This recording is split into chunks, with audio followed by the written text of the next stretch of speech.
What's up, everybody? Welcome back to PLD Projects. I am your host, PLD, and this is my co-host, the lovely Lego. How are you doing today?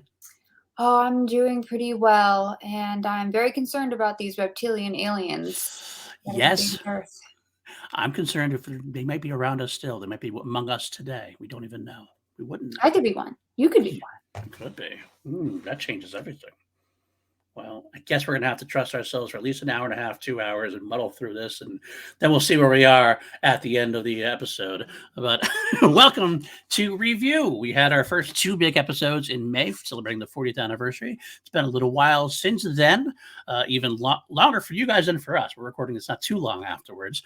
But today we are discussing the year in the making sequel to V, the miniseries, V, the Final Battle.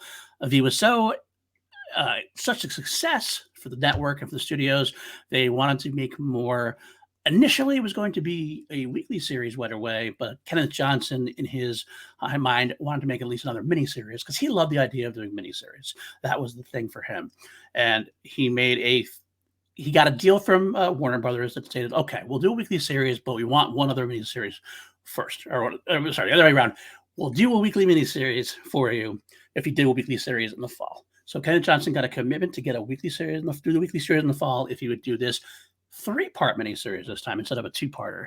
And things were going to be going swimmingly, but not for very long. Not for very long, unfortunately. We did have Kenneth Johnson quickly left the project, even left, according to his interview with me, left millions of dollars on the table, surprising the studio because they didn't want him to direct the miniseries after all. They wanted him to do the weekly series.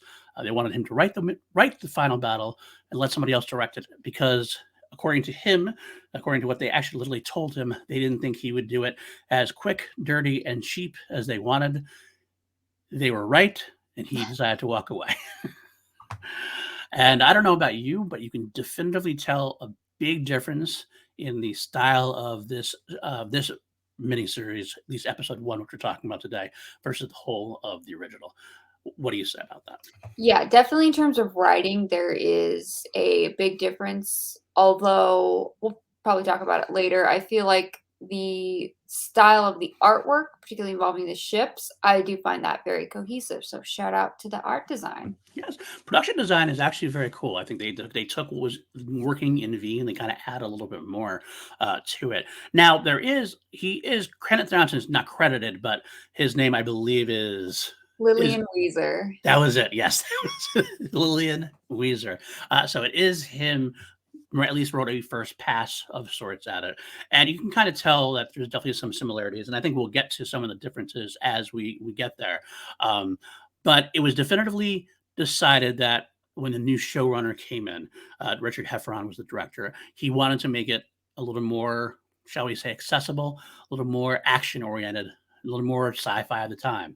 1984, 1985 is right around time Return of the Jedi was a big thing. It was kind of that you wanted the pew pew and a little less of the heady socioeconomic things.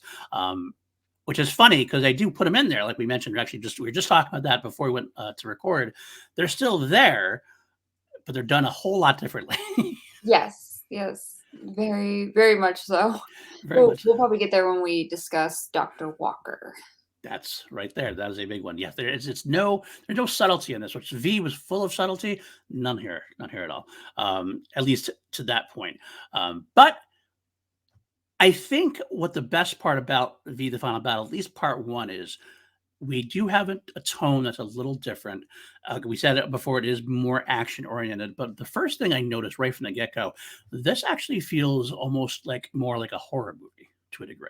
There's definitely more of that tone of like oppressiveness of you're more scared of the aliens this time. I feel like, and I think part of it is the new score, which is Yes, completely different. I It's love this score. I do. I mean, I love the first score for what it was, but this has a very 80s horror vibe going to it. Very synthy, very percussive, right from the get-go. You know what? It is a little John Carpenter, and that's probably why I like it. That's probably why I like it as well. It did feel a little Carpenter-esque, you're not wrong. And as far as horror goes, it literally is a nightmare to open. We open up in a nightmare sequence with Donovan getting Sean. Somehow he's on the mothership. And right away, you kind of know it must be it must be some kind of weird sequence because there's the slow motion stuff Yeah, going it's slow on. motion. It definitely has that dream sequence vibe to it. Right. And kind of like in my head, you're automatically like, you're not going to begin with Donovan getting shot, are you? That can't like be the way that you actually begin begin the I episode, mean, right? I would applaud them for having the guts if they went that way. Like, maybe he's like, "You get me for a day, do what you can. Right. I got Beastmasters to make." That's right. Oh man. So it's a slow motion beat and everything else, and then the whole even to the point of Donovan gets shot in the foot, and Sean gets shot in the back, and the great I love the acting there, the Sean moment. Yes. Mark Singer is the king of I mean, I'm gonna say William Shatner is the king of overacting, but Mark Singer has a great overacting physicality to him. If I you know you can't see it, but I literally have a Reanimator poster behind me. How can you say that when Jeffrey Combs That's is good. in It's the fair. room? That's fair. That's absolutely fair. um, but as far as network TV goes, then how about that? Yeah. Yes. I do love it because like he actually is a good actor, but sometimes he goes so overboard. I tend to notice that as the series goes on, he does more and more things. You're just kind of like, wow, you really are like not you're selling it like a professional wrestler. You're selling it big time. They would say. Um, but okay, so they wake up. Donovan wakes up.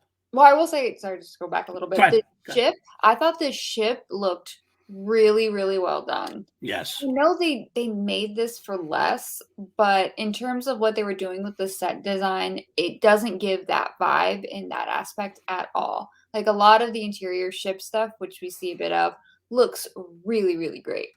I would agree. Yeah. And like, honestly, I think hopefully I'm guessing that because they had interiors of the ship done for the first one, they could kind of reuse a lot of that.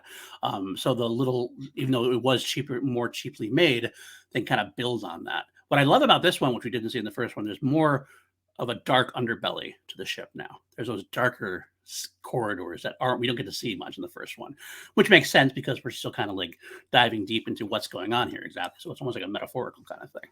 Yeah. But yeah, no, I agree. The ship looks great. The ship looks phenomenal. Very very alien-esque, but very like but very well done. So it does not Yeah. miss a beat at Got a all. little of that HR Geiger vibe still. Yes. Yeah, it got some texture. The doors here, some texture things. It looks really well. I like that as well. So Donovan wakes up from the nightmare and Yep. he's with Julie. And so time has passed. Now they don't exactly tell us how many. I don't think if I must I missed it. It didn't say specifically how much. I guess based on the how pregnant Robin is, it's got to be around 6 months. But I mean, she's pregnant with an alien baby, so that gets a little wonky. If I remember correctly, I wish I actually looked at the book. I think the book, the AZ Christmas book, said something like 4 months, maybe 5 months potentially. I have to look at that. I should have looked at it before it came on, but I didn't. But either way, not quite a year. So it's not like a year, not like next May or whatever. But it is a couple months have passed. The resistance has gotten together a little bit. Donovan and Julie have definitely developed a relationship of some kind. It's not necessarily romantic yet, but they obviously have a good connection at this point. I think Julie is happy to have him here because, as we learned in the first one, she's kind of a reluctant leader.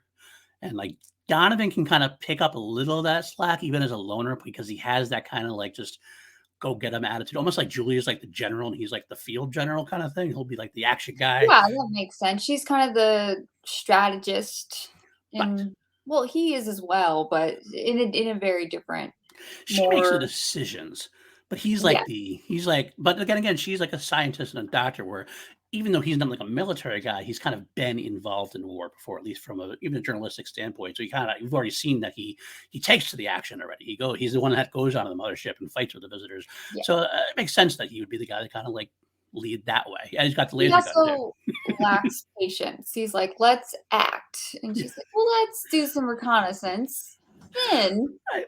act." Then we'll see. Which is why they make such a good pairing, I think. This is Yeah, why they definitely work together. Because Donovan's going to push further. Julie is the restraint that he needs.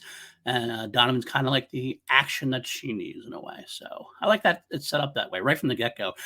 They still kind of snark at each other, which is nice. You kind of get that little bit of that Han Solo Leia vibe going on a little here and there in terms of Donovan's going to make Julie's going to make a smart, Donovan's make some kind of remark and Julie will be very snarky to him and he'll give it right back.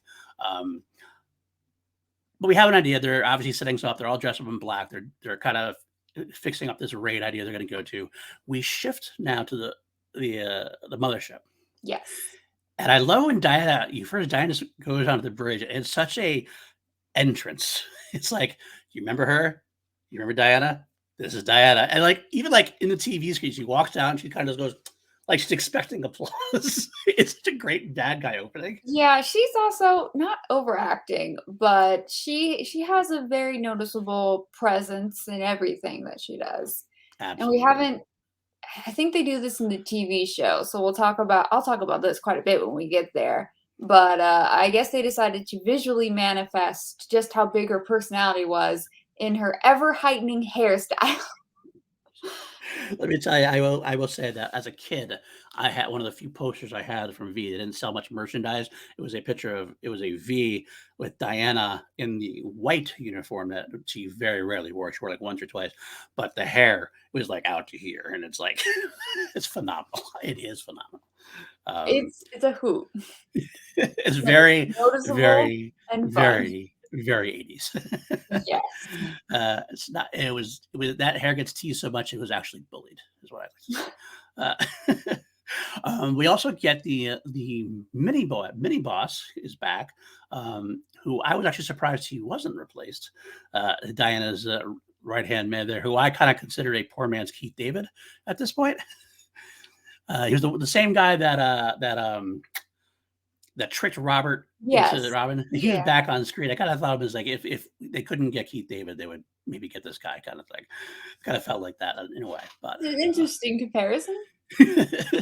I love Keith I David, so mean, that's actually a they don't show him a whole lot, but he's definitely there.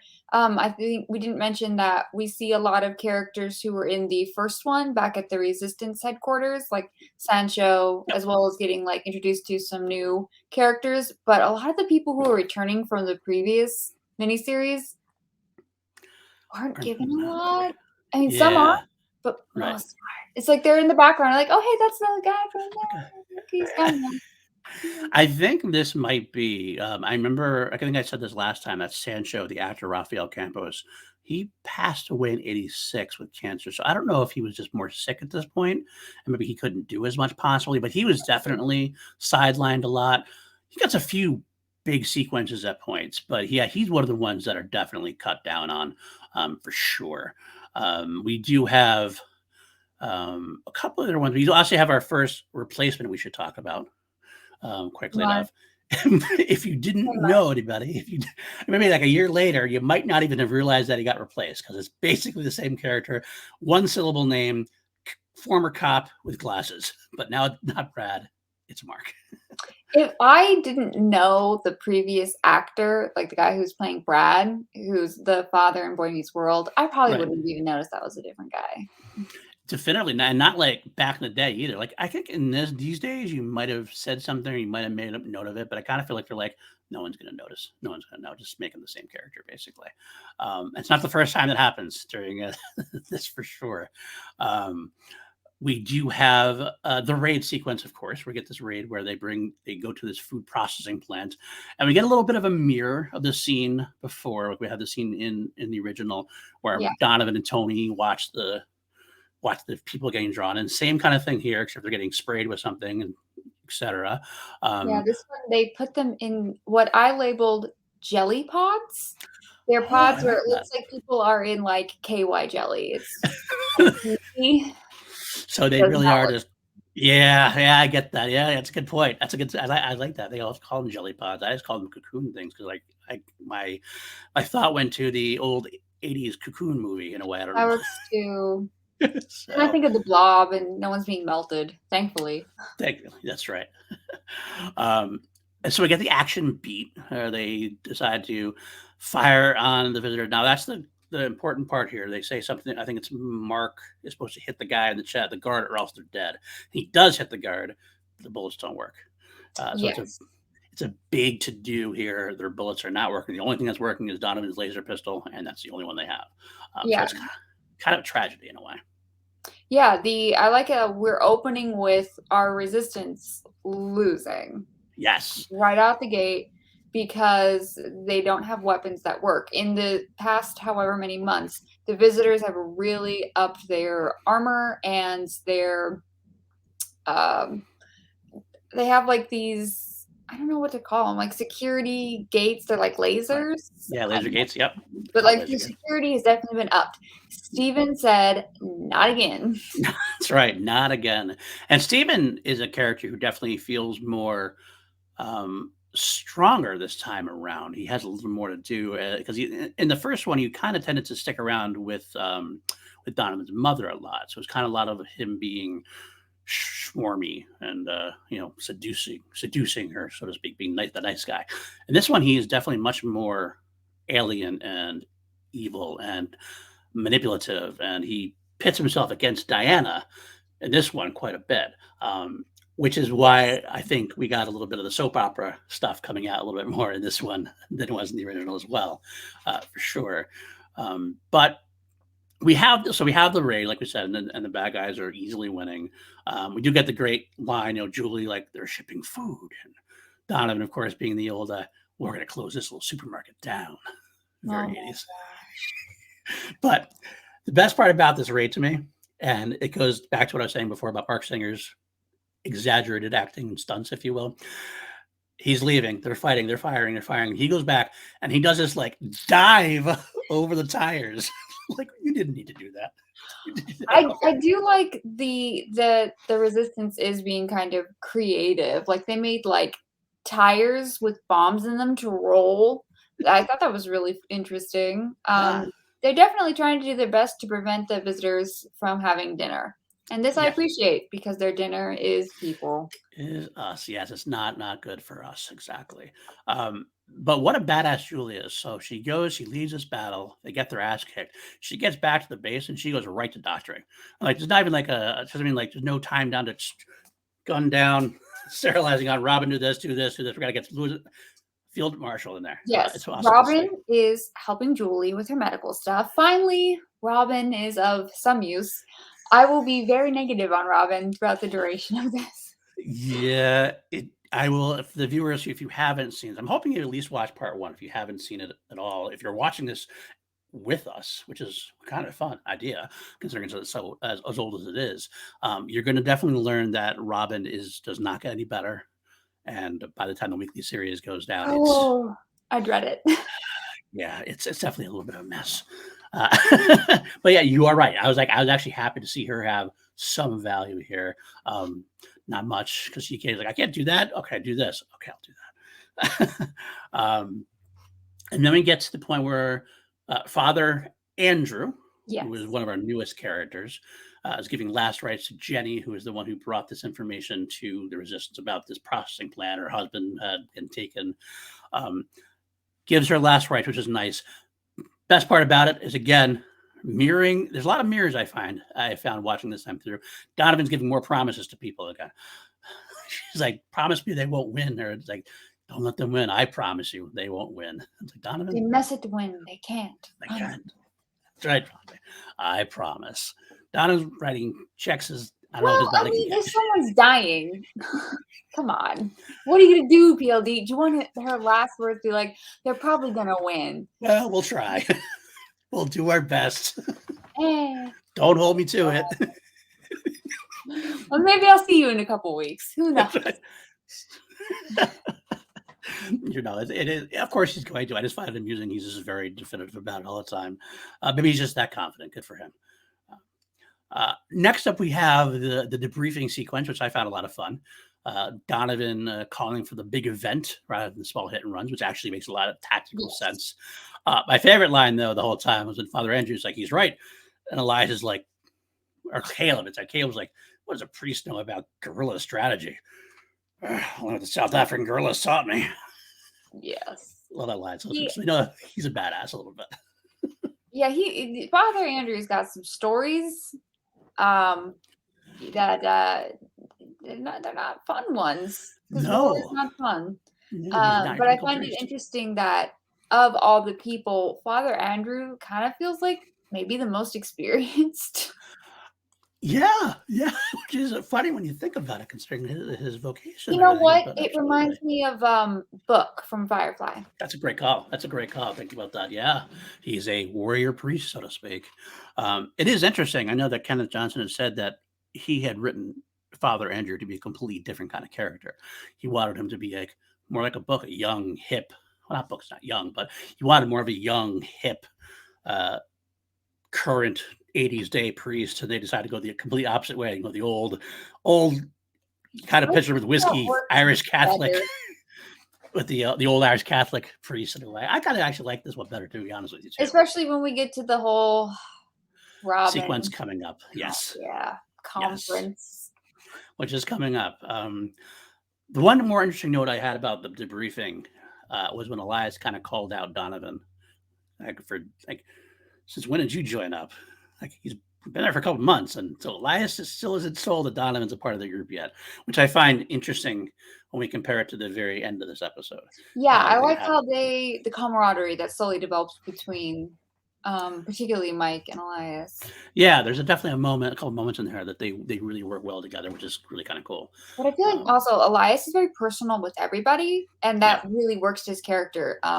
He's an essential person to have because he is good at not necessarily smoozing, but like he is that person who can just get to talking with anyone, which we'll yeah, see a little later with like Daniel. Daniel. Yeah, no, he is. He's very much he's almost if he wasn't a ex hood as they call him later on, he He would have been can like be a a social worker. politician.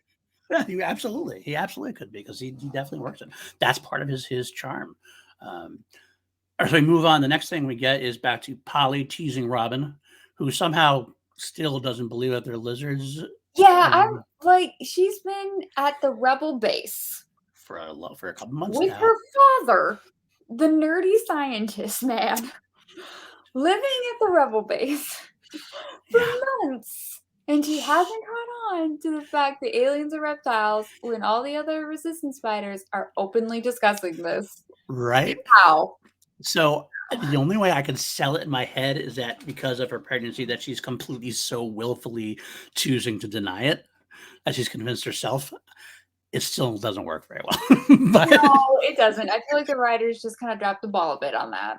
But I did like we don't get much of Polly, but I did like this moment where Robert, the father, comes in and Robin freaks out and runs out. And, Robert asks what happened. And Polly's like, I don't know. I didn't do anything. I know. See, now that's good writing. I wish we did get more Polly. I really do. Polly was a great character, a little bit in the Exactly. original, but she could have done more in the final And battle. they already totally erased the youngest sister. Yeah, she barely appears at all. It's like And really. was the other little boy in this one at all? Sean's friend that they I found? think he might have been in the background once or twice. Maybe though, I might have been looking into it. He doesn't have any lines, I don't think, for sure. So yeah, and they cut them out particularly. I don't know. Is Katie is in the final battle? I know that, Mark, because I remember she is in a later episode. So Katie is definitely there somewhere, but she doesn't do anything in this episode specifically. Um, we'll get to that one. I think in the next episode she appears for sure. But the other interesting thing about the writing here is after Polly teases Robin and runs away, Robert goes to Robin. And we learn that Robin hasn't told anyone who the father of the child is. And Robert keeps treating it like a normal human pregnancy. But Robert's a smart guy. She's been with the resistance. She was on that ship. And then she's been like basically under his thumb at the resistance base since then. Who did he think was the father at this point? Did he never even consider it because of the special thing? Maybe, I don't know. It felt like Robert.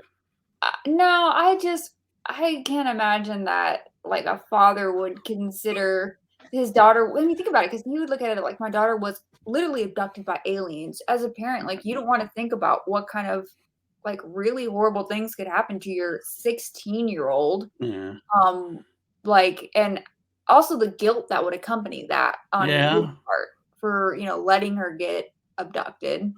Although that was her fault, but it's fine. What happened to her wasn't. Getting abducted, though, that was on her. yeah. That was on her, absolutely. But he does know that they experiment because Donovan has definitely told them about medical experiments on Tony and things of that nature. So he should know.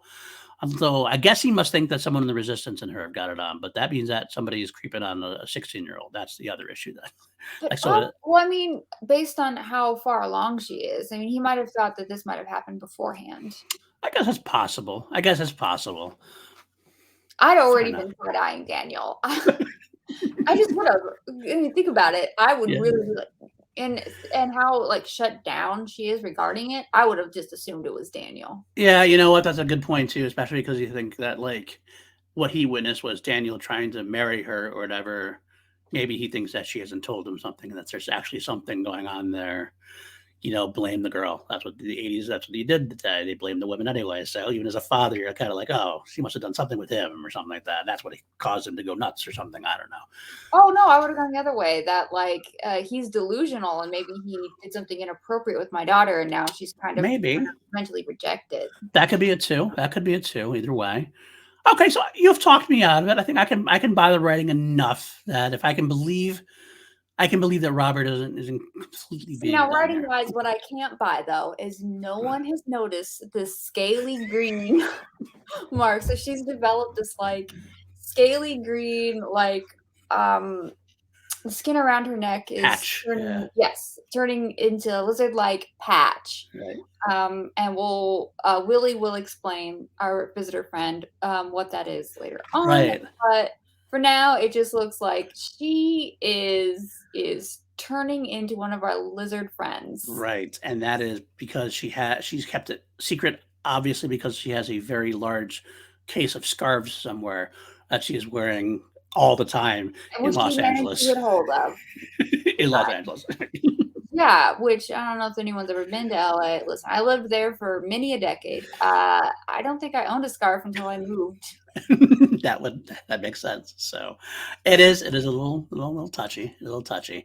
It's also funny because sometimes like effects wise, I feel like that patch kind of grows and shrinks a little bit throughout. Sometimes it gets like big and sometimes it's a little lesser. So that might help too. I don't know. But Yeah. so I mean, you know how lizard patches are, PLD. They just be doing what they want. Maybe if it's bigger after a shower, it's oh expanded. yeah. Yeah, a little bit of water, maybe the heat gets to it a little bit, and then it's like shrinkage when it gets cold or something. That could be absolutely what it is. Although I do also want to mention that, like, it's impressive that they've been at the same, like, water treatment facility for their headquarters this whole time. Yeah, Like, the aliens have aerial spacecrafts. Like, right. you've not noticed the I would vehicles that keep going there?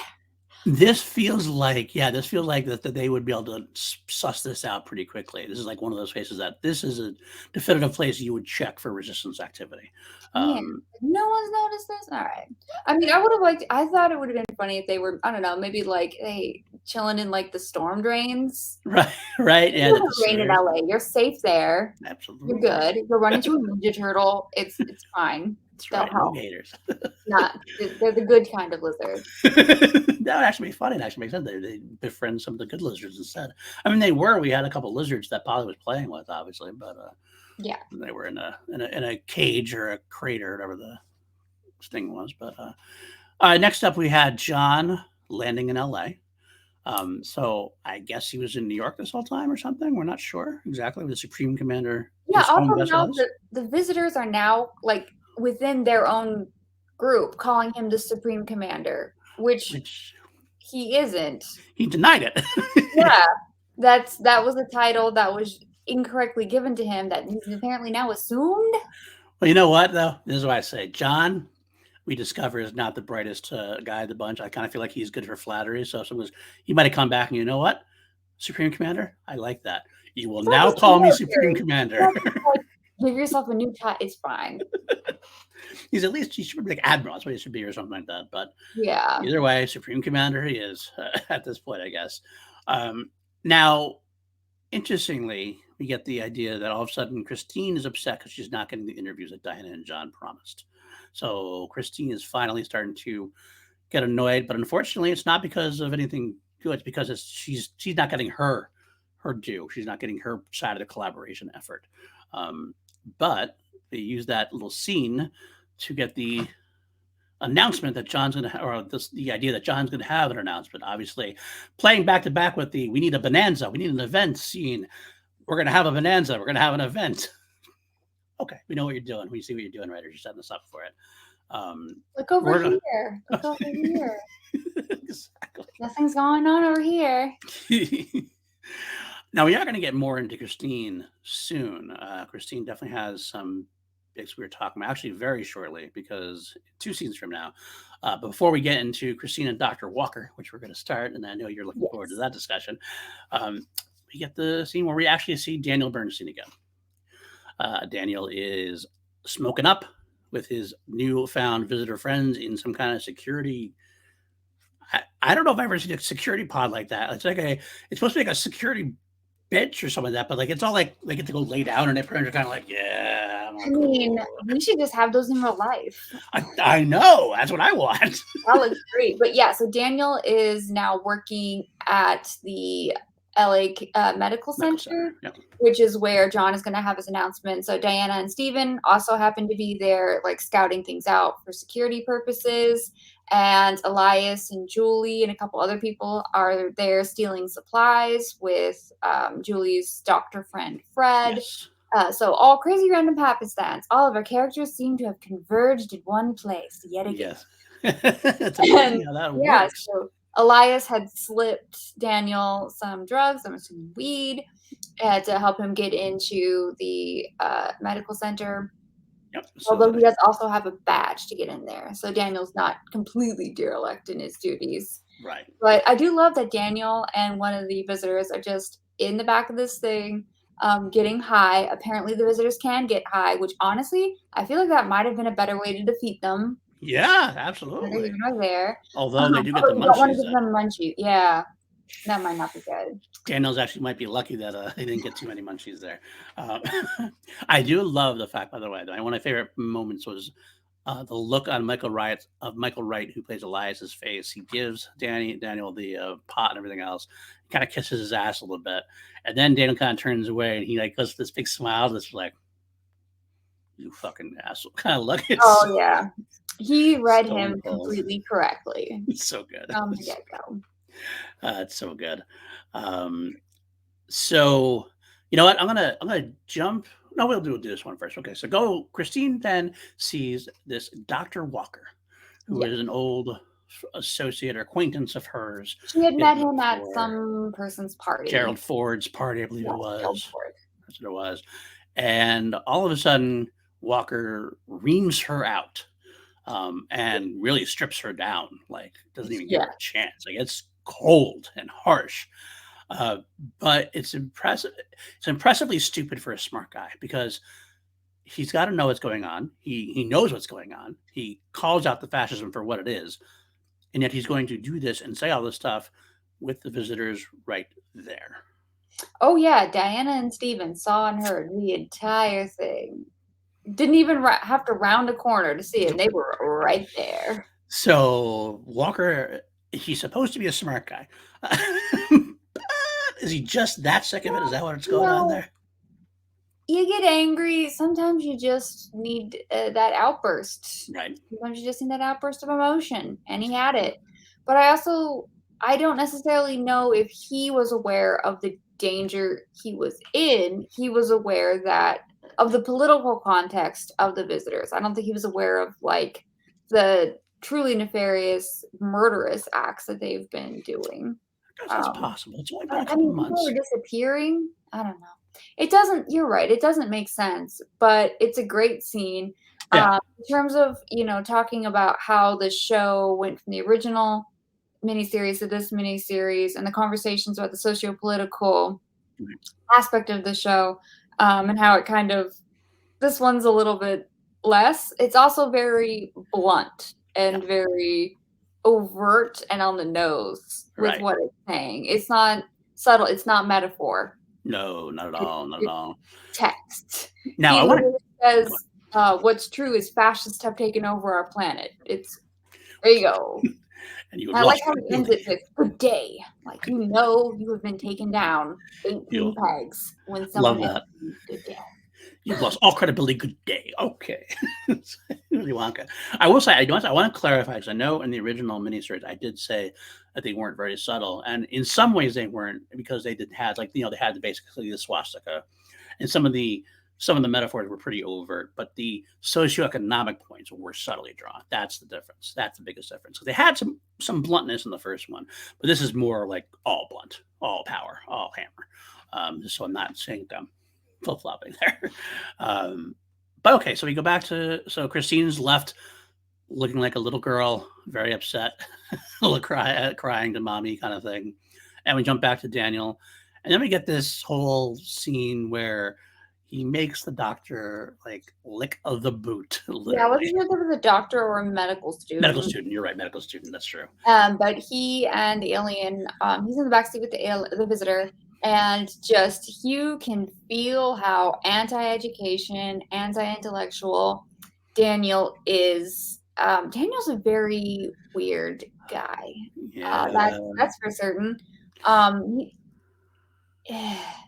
If he wasn't a full-fledged jackass before, which I remember I talked in the first miniseries, you were pretty much all out of him anyway. And I kind of said, like, I still felt for him a little bit. He felt like he was a lost soul. He kind of had some issues. But at this point, that's all gone. He is yeah, that's gone by this point. full-fledged asshole at this point. He got there in the original too, but at this point, it's not even a question at this point. Of course, we don't even get to see Mama and Papa Bernstein because they just don't appear. We do get to see them once in the final battle. There's a spoiler alert. But clearly, Bonnie Bartlett did not return. Not surprising that she wasn't going to come back for the lineless one shot of them at one point. Well, I don't know if did they reduce it because she didn't come back? I don't know. I really don't know that aspect. I do know, and this is what I keep bringing back, is that because I kind of feel like when A.C. Crispin wrote this book, it actually came out a couple weeks before the final battle came out. So the story was actually kind of out there. V was already not done. So I kind of feel like she was working on a final script, maybe a different script, maybe an earlier version, things that got cut out. And in the book, they do get a little bit more time. Stanley Bernstein is definitely there a little bit more. I think she's there a little bit more too. So that you might be right. It might have been like just kind of cast and then just cut down, which is possible. But unfortunately, by the end, they're really cut down. Yeah. Which is unfortunate because that was like some of the best, like, subtle pieces we had. That was like the emotional points of the film. Definitely. I mean, the original had so many characters, and I think you have to sit and think about what, in terms of continuing the story, who is important. Right. And I do think a lot of shows suffer from, we have this character, so we're just going to keep using them, even though we haven't had anything for them to do for 3 seasons. Right. Like write a character out. It's fine. Right. I guess I would, if you look at this script, you think in your head, okay, so we've already lost Abraham. We have Daniel. Stanley and Lynn are both this like middle age, almost past middle age couple at this point. I do think that considering where the original miniseries left off, though, it would have been good to see like them housing people. That would have been cool. Absolutely. Kind of like a underground railroad situation of hiding scientists and people who are speaking out to ensure their safety and getting them to safer places. Well, that's just it. The scientist conspiracy is basically gone at this point. Yeah. There's no more. We don't even mention that anymore. It's just regular resistance at this point. But I mean, I agree. I think that would have been the best place to have it. I'm saying that I think the scriptwriter probably looked at them and said, well, we can't have as many action sequences because they're not going to be leading any battles. And so you just either have them hang around or you don't have them at all. And they went that way. I think you're right in that they could have been more inventive in trying to do that, like have it be a safe house or something to that effect. Maybe even have more interaction between them and Daniel, because that would have been an interesting. Because they made Daniel like this mustache twirling villain in this one at this point, whereas if you had them get some scenes together, you might have gotten a little more of that. Not sympathy for. I don't want to say sympathy for Daniel. We get that kind of like more. It's a little more layered villain when he's facing up against some of the stuff he's done, facing his guilt or whatever. Even if it's just to reject it, even just to reject the guilt, it gives Daniel a little more weight as well. Whereas in this one, at this point, he's just the asshole at this point. Yeah, definitely. So after that, we do get the one of my funniest sequences, quick sequences in the whole thing for me, the high visitor with the munchies.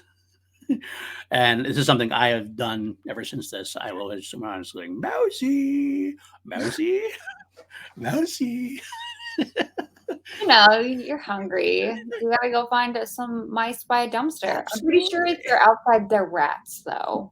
Yeah, definitely a rat at this point. That was a big one too. Um, I did like the wino there with his wine, like watching it with glee at first, like kind of laughing at it, like,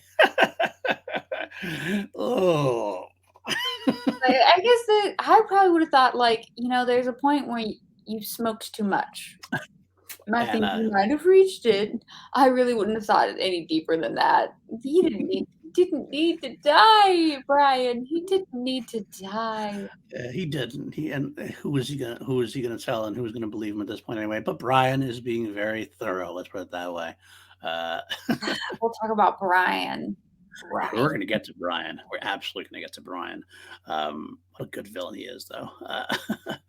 So then we go back to the medical center, and shocker, after spewing out the diatribe that he did, Brian's going to take Dr. Walker as well, and Dr. Walker is going to go up to Mothership, obviously, to be either food or converted. We're not sure at this point. We will find out though. So this is where we talked about before. Julie talks to Fred, their contact. They figure out that there's something going to go on there at the LA Medical Center, and they're not exactly sure what. Julie is like a taskmaster. She doesn't take any shit at this point. These few months in the line, like she's not like a sensitive soul. She's kind of more like yeah, I don't care what you got to do. You're going to do it. You're helping me out. You're getting the plans. We die, you die, we die, you die. You're going to help. Like Chris Fred is very, very reluctant hero at this point. Yeah. He's like, I get you supplies, maybe, but like, I'm not a fighter, but I like actually what Elias said to him, which is, like it or not, we're all you got between the life you had and the life you're not gonna have. Elias is the schmoozer. He says he got away with words. He's got away with words for sure.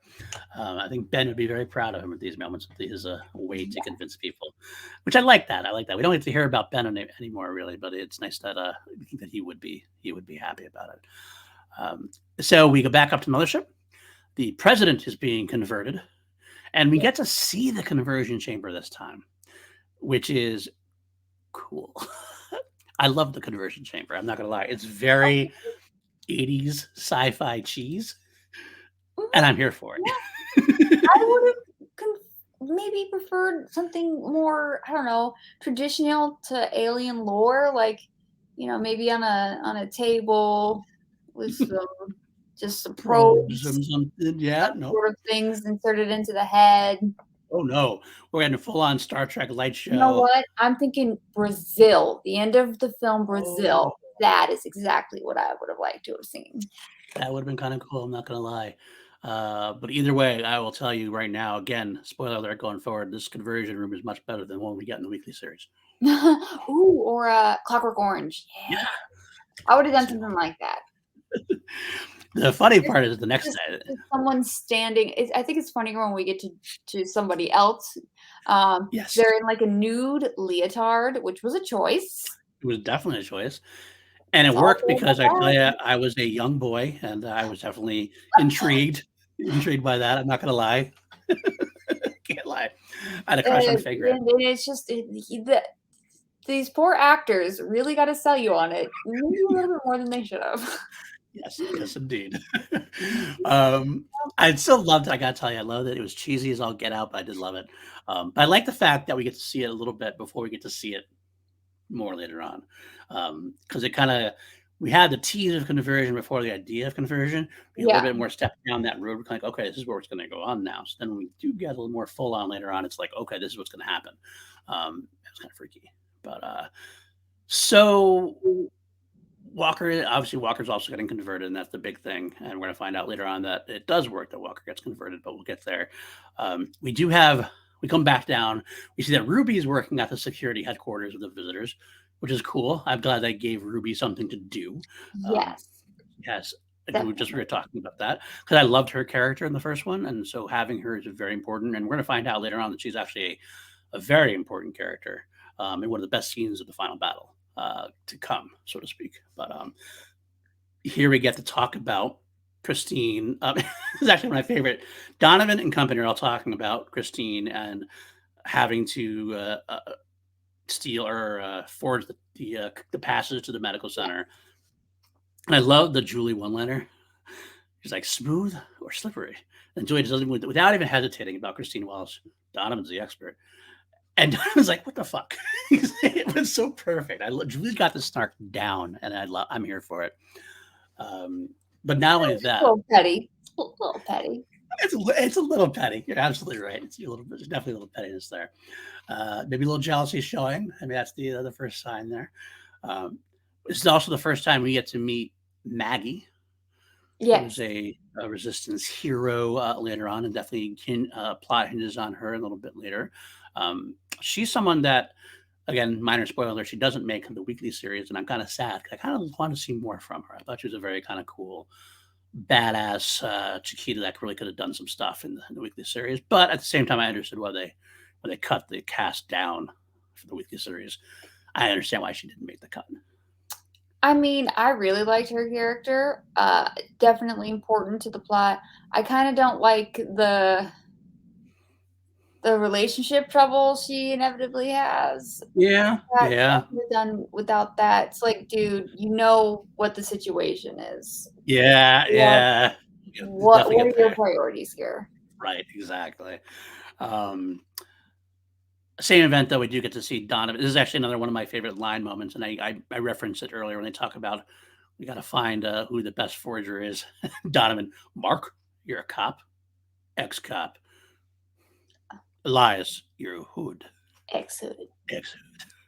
God, Donovan like look at his face. But when we get to the forger, I literally wrote in all caps and bolded it. Wait. Is that Dick Miller? Right? Dan, the man, Pascal. Wow.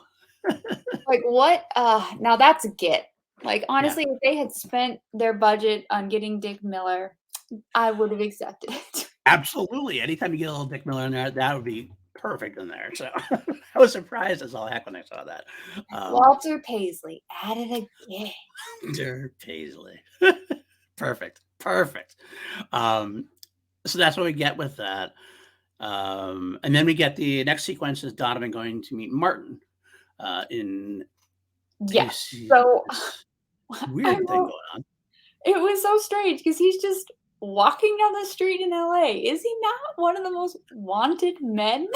Yes. That was so bizarre. This like 6'8" man, I'm exaggerating significantly, but he is a very tall man, just walking down the streets in LA, noticeably, not even a baseball hat, not even the Dodgers cap is on this man's head. He's wearing the same jacket that he wears all the time. It's like no attempt to disguise. He could be wearing sunglasses, something, literally anything. But no, he's just walking down the street to go to like a food place. To get to the back of Martin. And honestly, that's another thing. I thought it would have been so interesting if LA was saved through a network of Cambodian-owned donut shops. Just Christie's for the win. I love it. That would be the perfect solution. It would have. He does get away with the whole resistance gets shot in the street in front of them. Two people, I assume the resistance members. People, get shot by the resistance. And then, so Donovan meets Martin. And two things I noted about this scene, though.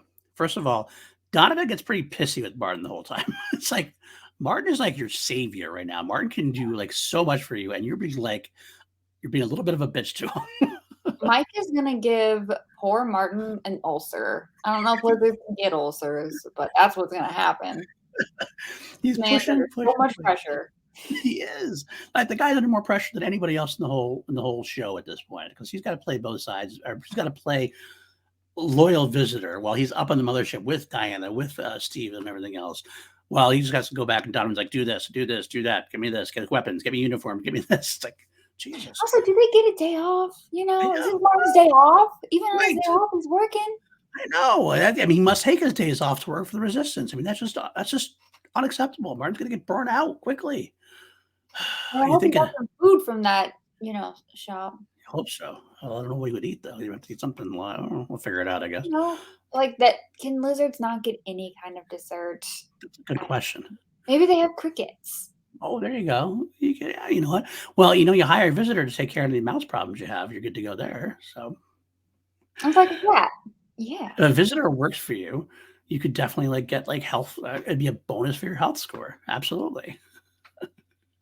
Um, but interestingly enough, even though Donovan is more with resistance now than he was before, he's still definitely working for himself as well. He pushes for Sean, trying to find Sean. And so it's definitely a part of the whole parcel is this whole final battle. It's more about Donovan. How much is he with the team and how much is he working on his own?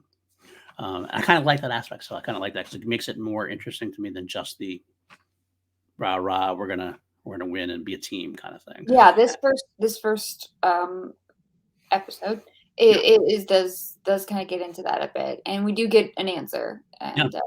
and I'm sure that was a hard choice for him to make. Absolutely, absolutely. And the second episode we'll get into later, which goes a little bit further to force him to make a decision. So let me go back. I go back to the mothership, and this scene I didn't quite understand this scene, to be honest with you. Christine gets to meet with the converted Dr. Walker. So, and Walker now basically kisses her ass and tells her what a good job she's doing, yada yada yada. But Diana's there. Diana was there. Saw the original exchange go down. I Like, felt like she wanted Christine to see this. that's right. Like that was my note. I said, is Diana making a power play on Christine? As in, like, I own you. This is what can happen. So you better fall in line, kind of thing. Or like, it just seemed like to me, I was kind of like, that's a ballsy move because it seems like a stupid thing to like kind of fuck with her while she's like already starting to lose faith a little bit because we already know she's losing faith and not getting all the interview she wants. But maybe this is what it is. Maybe she's like, because she's losing faith, she's like, you better shut up and do your job, or else I'll just do this to you and you'll be doing whatever I want you to do. Well, I didn't necessarily see it as a threat, and I don't know, I could be super wrong, but to me, it kind of read like Diana was kind of presenting like not a gift per se, but like more of a reward. You know, So this is her you're wedding ring, doing what you want. Yes, so to you're speak. doing what we want you to do, and people Okay. will treat you very well. Okay. Interesting. Yeah. The funny thing is, it could really be read both ways. Like, because Diana is definitely usually, well, you're right. Yeah, but Because she there's also does. just Diana's so weird. Like, Uh, well, there's another situation with her and Christine coming up where I'm like, that's the most intimidating thing I've ever seen, and it's not supposed to be, but oh, is it?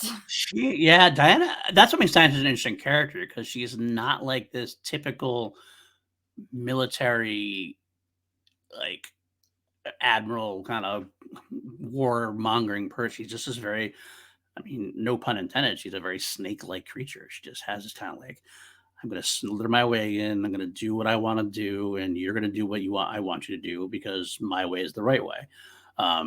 It's interesting. It's an interesting way to go. I Yeah, mentioned that you saw it that way. That's very intriguing to me because I saw it a completely different way. I think her name is Jane Badler, right? Yes, Jim Adler. Yeah, Yes. she read Reptile and said, "All right, I got this character locked." Locked and loaded. I love it. Perfect. We jump back down to the LA Medical Center, and Maggie there starts flirting with Daniel to get in. Daniel's great pickup line. How about it? Yeah, so that's the thing about Daniel is that honestly, this is the kind of person that like they seem like they have a lot of potential as a person. Like but just has no social skills, and it's not because for any like legitimate reason that you may not have social skills.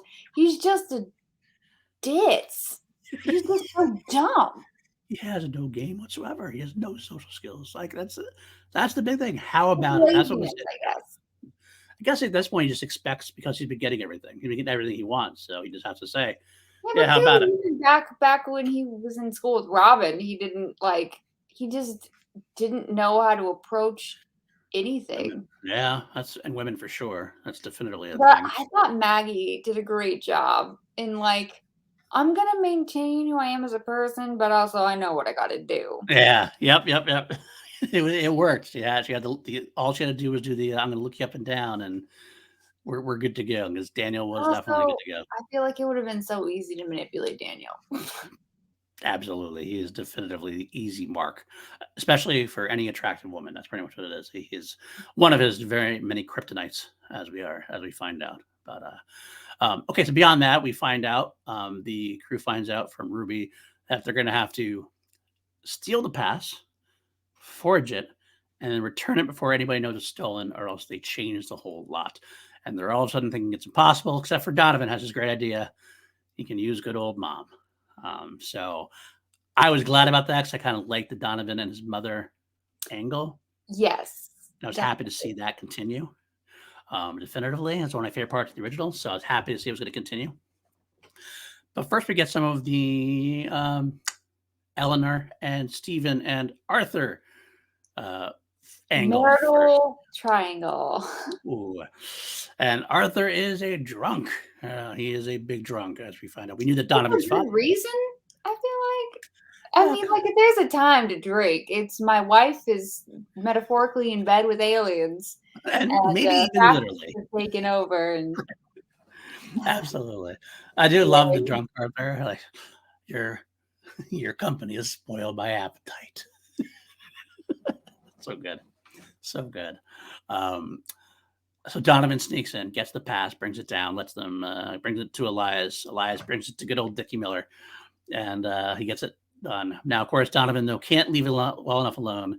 Sees a picture of Sean, which he needs to give Martin, so Martin can find him. It's just enough to give Eleanor time to get upstairs and pull a gun. Oh, good old Mike. We had a great little tete-a-tete between Donovan versus Mom 2, so to speak. But a more important part of this whole thing, and one that definitely gets played upon later on, Elias and Mark are in the van with yes, Dan Pascal, and Elias goes, "I'll go back and get him," and Julie says, "No, we gotta go. we can't Nobody's risk important." everything for just one person, no matter who it is. And she leaves the van, leaving Donovan behind. It's going to come into And play. and what I really like is that's not an issue later on. No, He's no, totally okay with it. yeah, because Donovan like doesn't. And the fact that I love the fact that actually later on, which we'll get to too, is that she does feel bad about it. She hates the fact that she had to do it. She hates these hard decisions. Donovan doesn't blame her for it. Donovan's going to do his own thing, but she does hate it. We do have this great moment with Donovan and Julie, or Donovan and Mom, and Oh, Donovan thinks he's pulling a gun and she's pulling the picture, and he's like, "I'm not going to shoot it out with you, Mom." But Mom does shoot at him. she's so cold. So cold. Like I I just like a line that, Mike says right before that happened is, "You're just as free as the leash you're on. Tug too hard, they'll hang you by it." yes, yes. I remember the first time I watched it being surprised that she actually did shoot. And the ladder falls. Donovan gets away, doesn't hit Mike, so I guess it's more of a warning shot than anything else. Then she cries on Steven's shoulder, and I always wonder, I'm like, is that legitimate? Is she really upset, or is she just playing to her old alien overlords now? I don't know. But I'm gonna think that she was legitimately upset about it. I think she was upset that her son was putting her life in danger, not Mm, for anything else. Like, she is very, some people aren't good parents. that's true, and she is definitively not one. Although Donovan made it feel like she was back in the day. Something happened along the way. Something changed. Um, so we get back to the Resistance headquarters, and Julie's upset about having left Donovan behind. This is one of the best sequences I think in this episode, and it's something that was plenty. We got plenty of this kind of sequence in the original, and not so much in the final battle. So it Yeah. shines when it happens. Is this great conversation between Julie and Father Andrew, and we get a little bit more of Father Andrew's backstory, which is kind of needed and everything else. Talks about this history and about making tough decisions, and he tells a story about how he was a priest in a church and he was hiding a family, and these soldiers came in, and so they were looking for gorillas. He has this great line like, "Gorillas." It's a 12-year-old boy 13-year-old girl and his mom and their mom not fighting anything. And she's like, what? So like, and I had to decide whether I was going to let them be taken. And Julia's like, so you killed him? And he's like, my own church. And he's got this really haunted look in his face, and it really sold me, and it's a great moment between. You got this. I love the fact we get a little bit of Andrew there.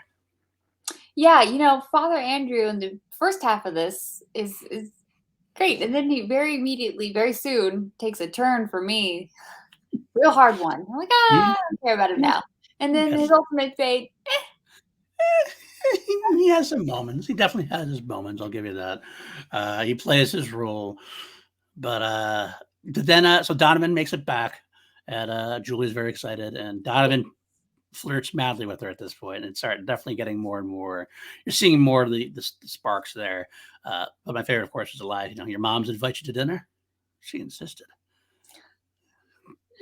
Yeah, they're a little too tricky, and I love it. Exactly. That's why I love those kind of crazy lines that way. Next up is the kind of freaky moment for me. It's so what were these people thinking? This is so bad.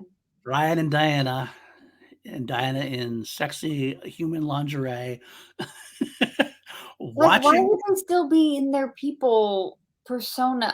Okay. Yeah, exactly my point. Is it like role play? I don't. Well, it is kind of, because later on, Diana asks Brian to show me basically how your Earth woman makes love, kind of thing. And so it's like, Diana's kind of freaky, I guess. I don't know. It's so gross. It's definitely gross. Oh, it's definitely gross. But yeah, the whole thing is like Brian's playing it up. He doesn't want to think about what he did with Robin. He wants to think about Diana instead, and it just kind of lets us. It's very disturbing. I mean, the original was weird because like he was with Robin, looking at her, looking at him. Very weird. She recorded it, and now she's playing it for them to like have romantic relations during. I'm like, this is the creepiest pornographic thing I've ever.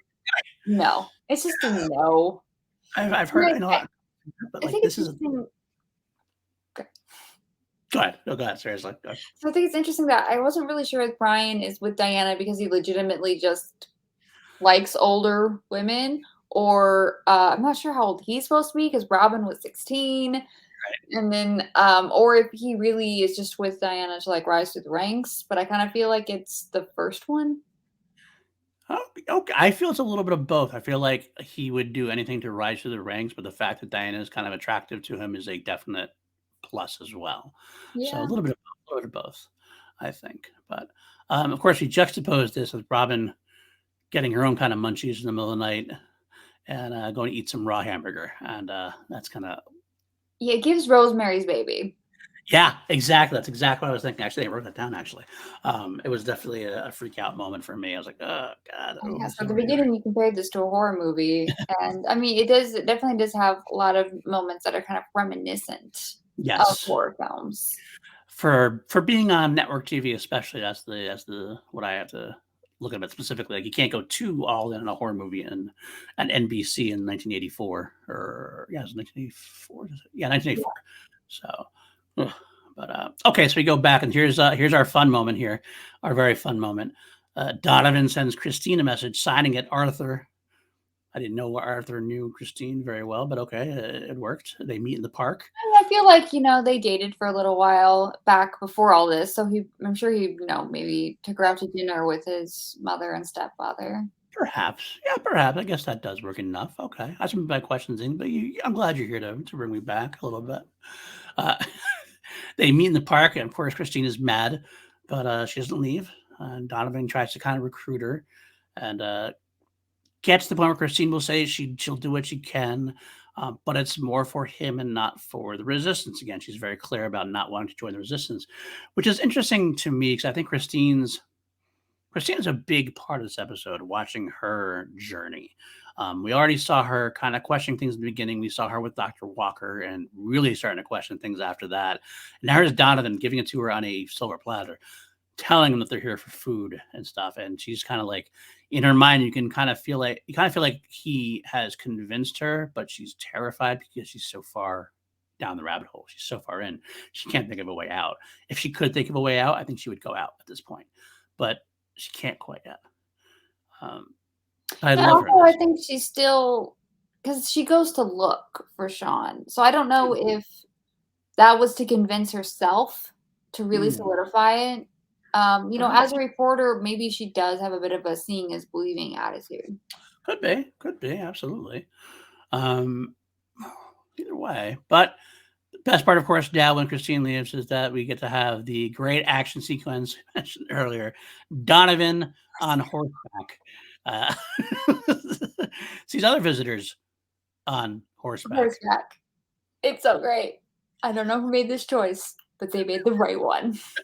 Just get all these guys on horseback, give them blasters. It's pretty decent camera work. Yeah. And we get another the spacecrafts behind them. Mm-hmm. And they end up crashing into a airplane, I think it was. Yeah, a local plane that's doing crop dusting or something, it looked like. The crash wasn't the best, but it was good enough. And it definitely looked pretty great, and I absolutely loved it. This show, going forward, has a severe lack of horseback battles. Yeah, you have one more to look forward to, although you have already seen it already. But standard, and that standard's here. There's two things about the sky fight or the horseback chase, which I had to bring up. One, it's the fact that Donovan is king. And this is like, I've noticed this throughout the series.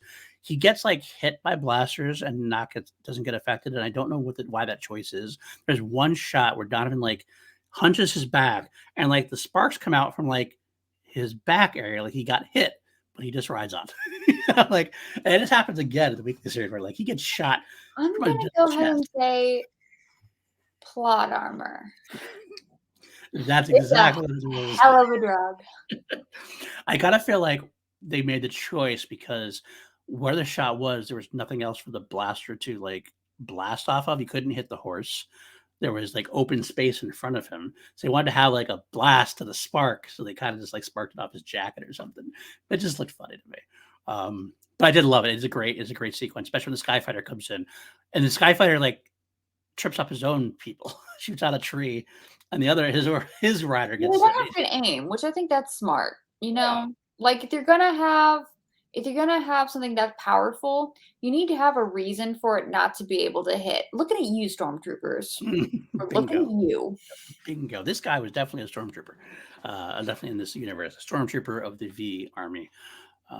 But yeah, and the crashing into the plane was not the greatest, but it was good enough. Although I did find it funny that all it took was like the guy to be so like looking down here that he doesn't notice that the plane is right there. And it's kind of like, really, you're an alien warrior pilot. There were trees in the way, PLD.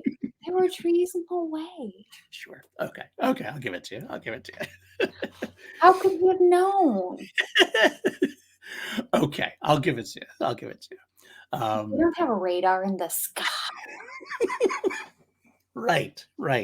The advanced technology couldn't pick up the little technology of the human plane. It only looks like a visitor alien craft. That's what it is.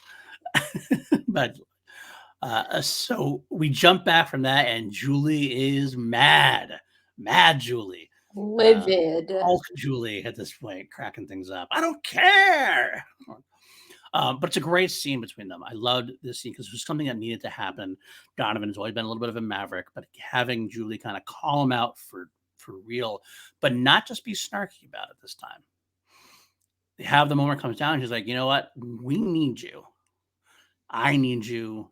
It's because he's become an important part of the resistance to the resistance and to her. Like I mentioned before, it was made quite clear to me that Julie really depends on Donovan as like because Robert, like who else besides Donovan is there in the resistance to be a leader with her? Robert's not a leader. He's a scientific guy. I mean, Mark is kind of wishy-washy, to be honest. He's kind of like, I feel like Mark doesn't have a whole lot of going for him in terms of like, he's actually worse than Brad in that case. I think Elias has potential, but that's really it.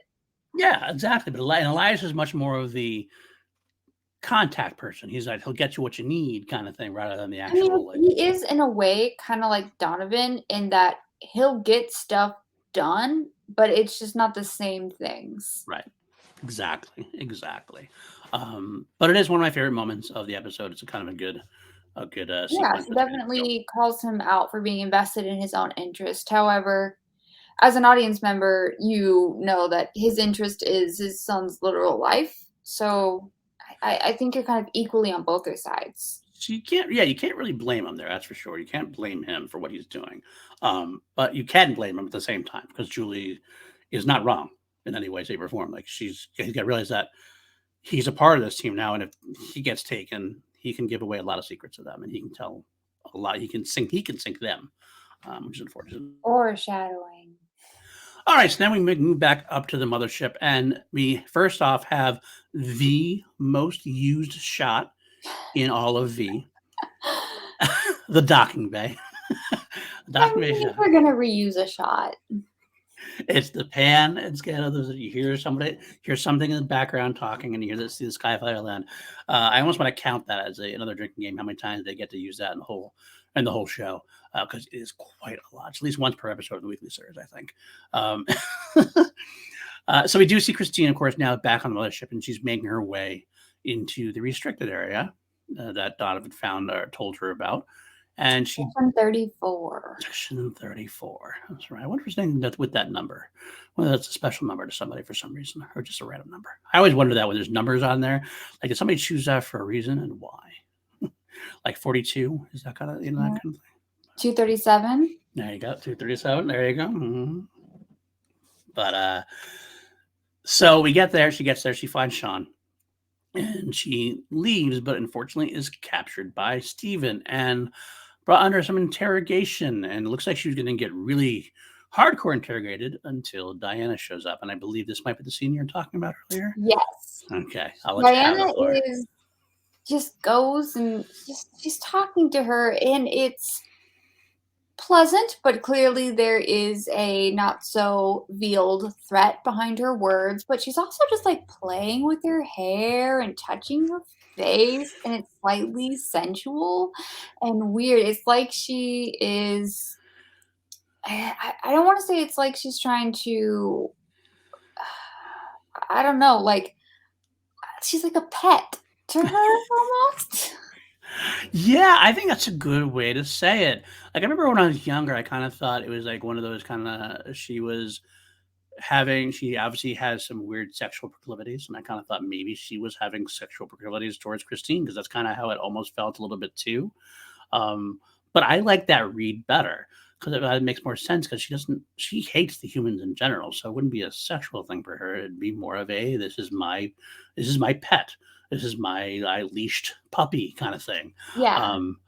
I like that aspect of it. That makes sense with her character as well. It is very creepy though, and I feel like I got goosebumps like the entire time this whole scene's happening. It felt so just felt wrong. Yeah, it's also very much a power play, like invading someone's personal space. Yeah, exactly. It's very everything Diana's doing is so eerie. She's such a great villain. I love her as a villain. She's one of my favorite villains of the time specifically, but she does it just so well. It's just a creepy thing. And good on Jane Badler for just swinging it in out of the park. And good on Christine. Christine does her part well and plays it off very well. So yeah. She definitely looks intimidated. Oh, 100%. I too. 100%. I was too, yes. So we go back down to LA, and this is where we get to see Willie again for the first time in the final battle. Willie and Harmony. Very happy to see them both. We learned that Willie had been moved and his hours were changed. Everyone is at the LA Medical Convention Center. Because everything's happening. So that's where everything's happening. But interestingly enough, it looks like Willie's a little bit of a freak too, because he wants to have a little make-out session with Harmony. See, Willie's about that free love though, and that's fine. I mean, Harmony loves the person. I believe he said, "I would like to touch you," is what he said. So I don't know. It's all exactly. He's Willieisms, you know. We're gonna have to have a whole episode. Very literal. That is for sure. He is absolutely very literal. I love it though. But of They're course, adorable. I like them. I do too. I do too. It's one of those kind of things that's like, I know what the writers are going for. Willie and Harmony make it work and sell it. But deep down, when you look at it a little deeper, kind of like, Willie? Okay. All right. I see you. I see you. Listen, Harmony doesn't have a lot of options. There's not a lot of great men out there. Sometimes you just got to go alien. Hey, I guess that's what you got to do. You got to do what you got to do. I guess you need that companionship. Um, no more guys sticking gum on the ground. Willie wouldn't do that. But anyway, they sneak off to have a little makeout session in a closet in the LA Medical Center. And unfortunately, they run into Elias, Caleb, and Fred, and people planting guns into the medical center for the upcoming raid on the Bonanza. And I love the fact that Caleb, before we have that, we have a great character moment at one point between Caleb and Elias, which happens throughout the final battle. It's one of the kind of dynamics they kept up. Yes. That Caleb doesn't like the fact that Elias is dealing drugs. No parent would like that. But Elias is quick to say he's not dealing it anymore. He's just dealing it to the bad guys. Kind of honestly, a situation that we're going to see later on with Mark and Maggie. He's dealing it because it's helping the cause. Dealing opens up doors, Right. and he's doing it for the resistance. Like, he's doing it for such right reasons. Right. I mean, he's crippling the visitors a little bit. He's also getting in here. They're in there partially because he can get in. Yeah. Because of what he does. Like with Daniel. And at the same time, but it's Caleb as a father. He is a father. And he sees it and he's like, I just don't like my kids selling drugs. But it makes for a good. But also, how at this point, how dangerous is that? Yeah. You know, yeah. Like we don't have any scenes in this one anyway with any police officer, like human police officers, like in our previous the original series. And of course we see other visitors, but we don't see, and we've seen them like with Mike was going to see Martin shooting at people. We don't know what they did. Right. So we don't know the average like citizen committing something like a crime that's like selling drugs. Right. Are those people still being arrested and tried? Probably not. Doubt the tried part, but arrested maybe, and then they go into the jelly pods. Yeah, disappeared. They get disappeared, lost on the way, or they're transferred. But oddly enough, you think that them and like homeless people would have been the first people. Yeah, because disappeared, and that doesn't seem to have been the case whatsoever. No, I think the aliens, in a way, like you would think that because they're the easiest, but at the same time, it's kind of like more when there's nobody left but them, then that's fine. We'll just make do with them. There was another scene going back when Robin was eating the raw meat. So we know meat's a little bit difficult to get. So I think it was kind of interesting that they had meat. But also, I wonder if meat is difficult to get because the visitors want people to eat healthier. Well, interestingly enough, because they have Donovan actually has a line about they've increased rations at this point. Donovan something about they've increased rations because they're fattening us up now. So that's an interesting sidebar. Maybe now that the visitors have taken control of things, they've kind of like are pushing what they want to do to make us exactly what they want for their jelly pods. When we get to what the conference is about, which is a cure for cancer, I would assume you want a healthy food supply. I don't remember what show it was, but it was some vampire show where they kept people to eat. And they would sometimes feed them just like one food. Like he only eats blueberries. So like when they suck their blood, he has kind of a blueberry taste to him or whatever. Right. I wonder if there's something kind of like that. Similar. I could be. I bet you that would have been the point eventually, at the point when they got more control or complete control, as it were. So, okay, they get through. They take Willie and Harmony back to the base at this point because they can't comically large things. Yeah, this is like Ted Bundy chain or for Jason Voorhees chains kind of thing. This is Willie. I mean, I know he plays Freddy Krueger, but this is not Freddy Krueger. This is Willie.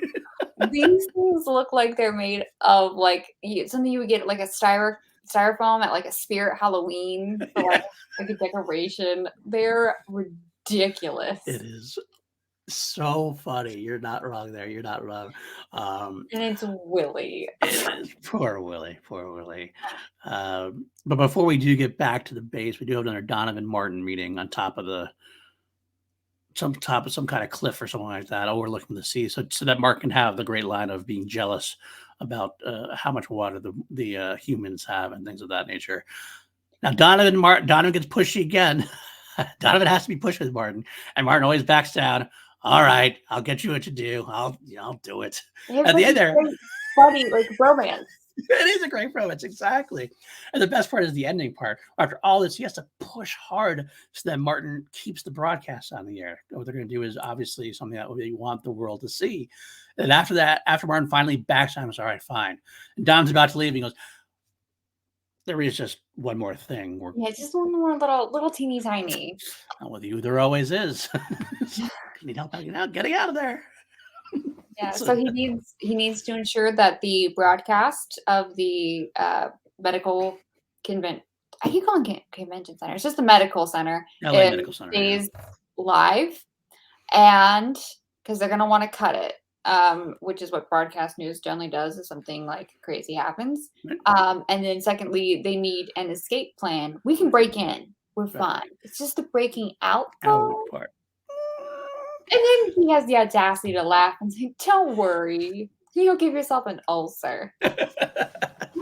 Oh, Ah, that is me. poor Martin. Poor Martin. And also the fact that the visitors cut off Donovan's tape. So it's actually harkens back to the first time Donovan tried to do this, Yeah, basically the same type of thing. But interestingly enough. So we are now back at the base. Obviously, it's interesting seeing the human dynamics with a good visitor. Martin's hasn't been there. Martin's only seen Donovan so far. So it's the first time we actually have a good alien with the crew. And you see yeah. Robert being, of course, very angry because the visitors killed his wife.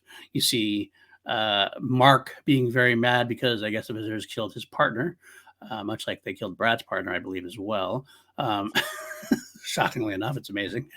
Uh, but we see Caleb finally being Caleb's very hesitant about the whole thing because despite that great scene before where he went off on Willie at Ben's funeral, that time has passed. He's cooled down, and this is still the guy who saved his life. It's still the guy who's been nothing but good to him. So he's kind of like, that's where Andrew comes in. Father Andrew comes in and fights for Willie's rights. Julie comes in and fights for Willie's rights a little bit. But at the end of the day, they're kind of like, no, we're going to use him for experiments because it's what we need him for. We need to learn more about their They physiology. do pretty non-invasive They do. experiments, but also it's kind of hard. I would have a hard time because Willie's just so sweet. Yeah. And he's terrified. You can tell he's terrified. The whole time is like, oh, scary. But the worst part is, of course, is Willie and Harmony. And Harmony, who is like Robin in a way, she has completely shunned out any possibility, which makes more sense for Harmony because she's not a resistance member. Yeah, We do learn, she's believed all the propaganda. right? She's believed propaganda, and not only that, some does sound like the tape has gotten out, like bootleg wise, but that the visitor had countered that with saying it was all special effects the terrorists had done, and it was all like a sci-fi movie, and she bought the propaganda.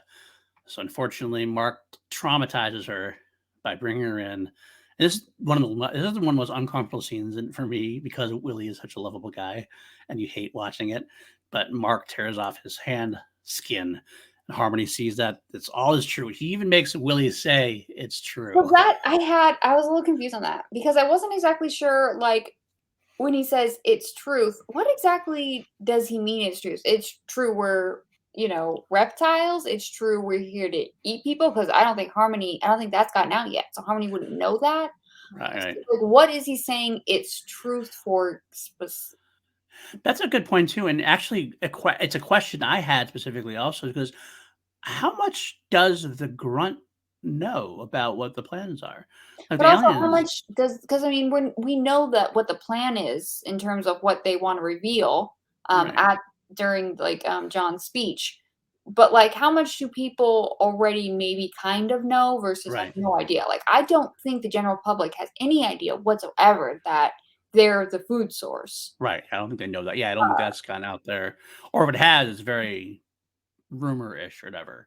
But even more curiously to me, honestly, is does Willie know what the real plan is? Because Willie, I Yeah. mean, the troopers Mm. obviously have an idea, but he's like a worker grunt doing what he's supposed Yeah, to he says, do. "I'm just a worker, they tell me little." Right. And is that does he know that they're there to eat them? Does he know he's supposed to be eating Harmony soon? Like kind of thing? Like what is like I don't know necessarily. I mean, he knows he's a lizard. But I kind of feel like that was never really discussed. And so I was always left wondering how much Willie knew, or if it was all rumor to Willie as well, because he got told little. So uh, What's his security clearance? Like, what level do you have to be to know about the eating the people? Yeah, exactly. Especially when you're just working down at the little near the food trucks area, pretty much. Uh, all right, so we have this moment. Willie's upset, obviously, but now Willie gets the. You see some of the tests on; they are very non-invasive. Just going, looks like same tests I got when I was getting allergies tests. Yeah, I was Like gonna say it looks like an allergy test. that's what it is. I'm like, okay, that's what you're doing. And it is kind of thing. It is, seems like because she mentions something about visitor being inoculated against all our diseases.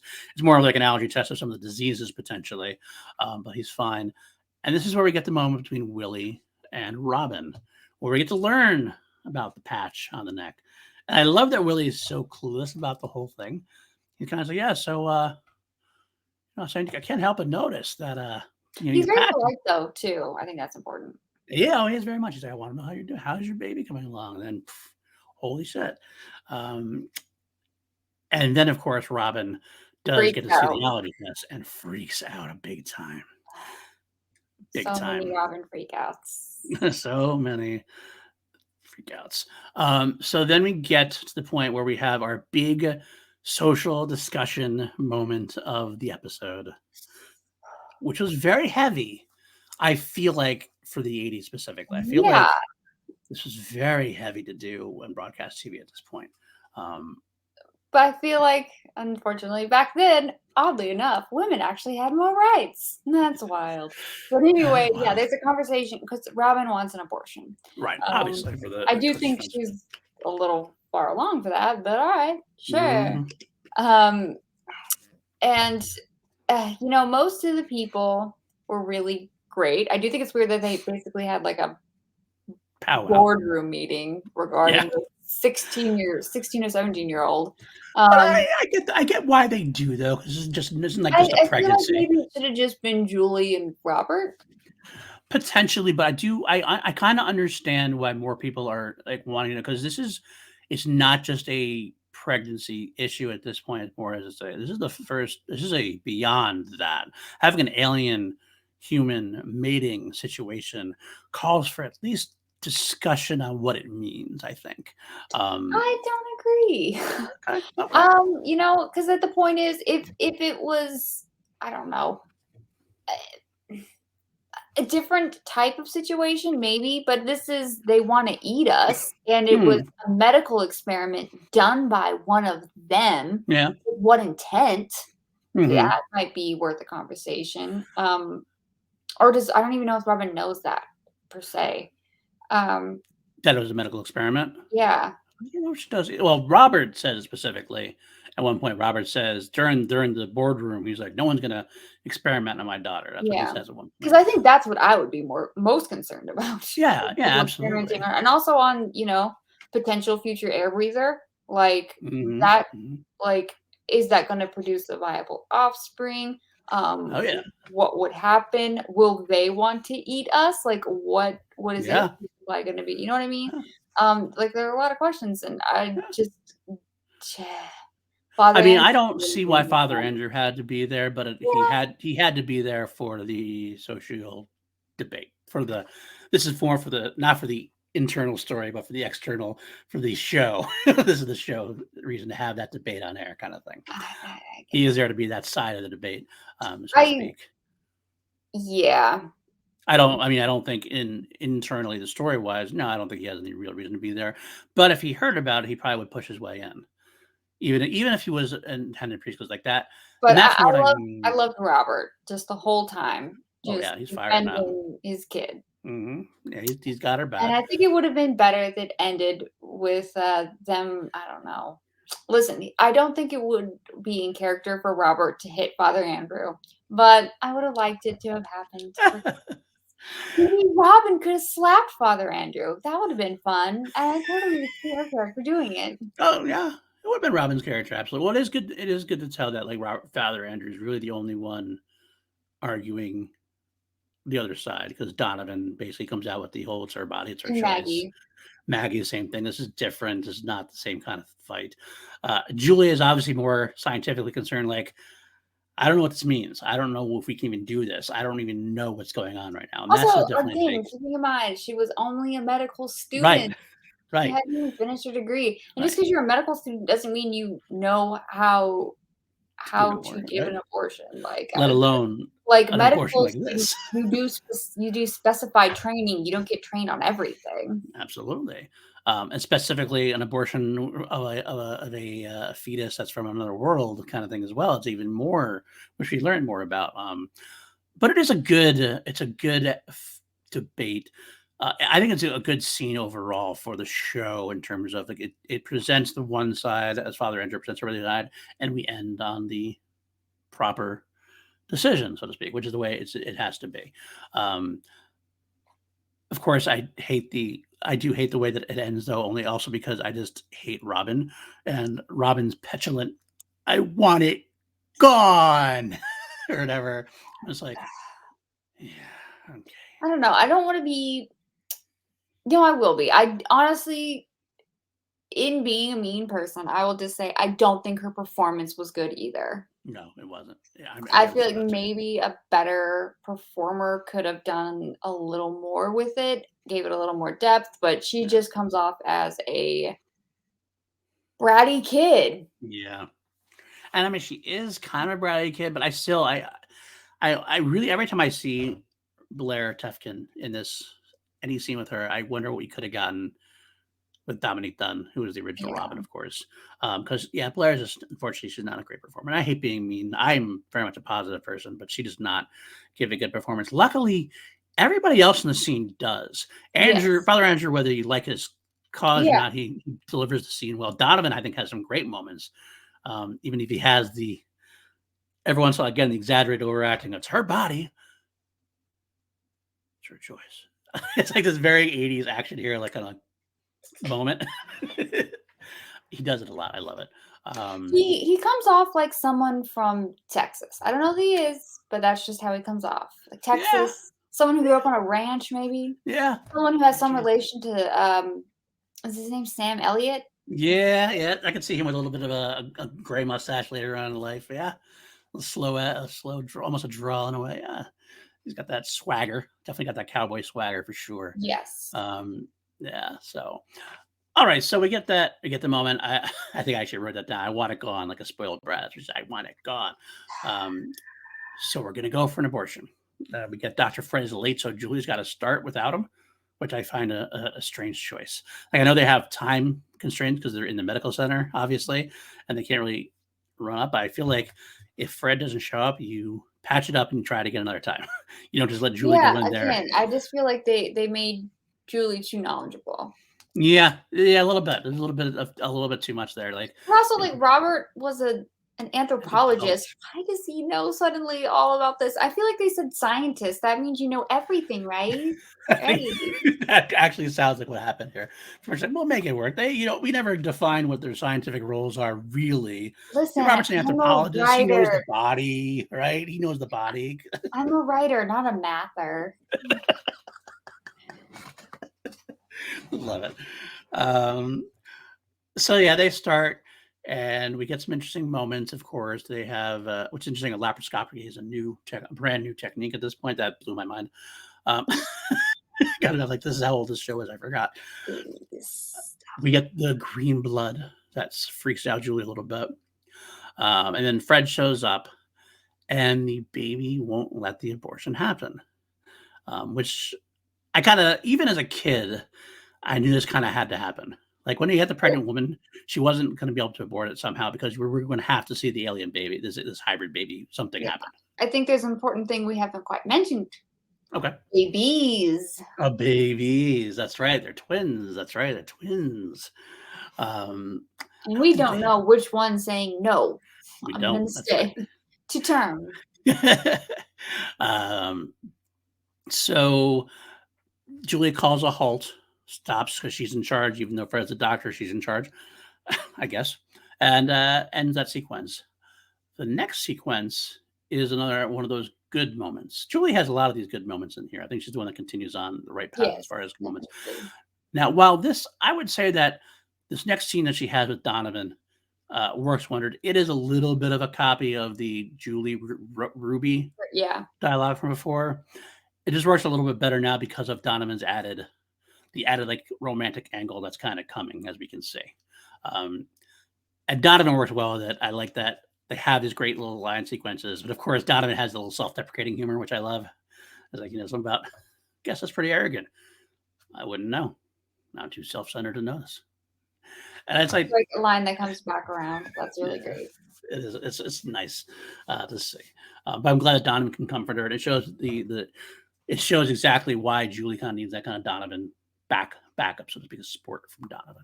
Yeah, I really like that he tells her that no one expects you to know everything except for you. I love the fact that he cuts her off at one point. He's like, because that girl could have died in there because I didn't know everything. Yeah, exactly. It's a good moment though. So the next part is the rest of the episode is really basically our big action sequence, the raid on the hospital. Now, here's a question I have and something that always bothered me. They make this big deal about getting the passes. Yep. And a couple of the resistance fighters get in with the passes. Mm-hmm. And that's a great moment, by the way. I love the dramatic pass check that happens where it goes in a lot slower for the one that's Julie's. The first one goes in, it's like, boop, boop, good. Julie's goes in like really slow because we're waiting for that. Is it going to work? Is it not going to work moment? Yes, I do think it was important that and I like that they showed us how the completely original pass passed. Right. And then how theirs was. I think that was very important to show. A couple of those happen before we get to ours, right. Which Robert and Julie are posing as a couple. They look fantastic, ready to go to this press conference. And absolutely. Was it Stephen and Brian who were standing up front, giving them the look like, you look familiar. Yeah, but they're not as well known as Donovan is, so that's true. I mean, True. That's why it'd be. So my question though is, and I just didn't understand it. They need these passes, and yet later on, when it all goes down, the rest of them come running in like they were hanging out in the hospital the whole time. So why exactly did the passes get in the first place if they could just kind of hang out in there? You know what I mean? So I think, if you have people like, for instance, posing as janitors or security, that's one thing, but none of them are going to be able to get close to John, which Julie and Robert, but specifically Julie, is the one who does. So I think you needed people on the inside, maybe to let the others in. I'm not a strategist. That's just seemed like how it worked to me. I guess what happened was like they kind of like. I mean, Elias was in there. I'm looking at the scene. I guess they might have. They could have gotten in afterwards. They could have been hanging out in the hospital as a worker or whatever.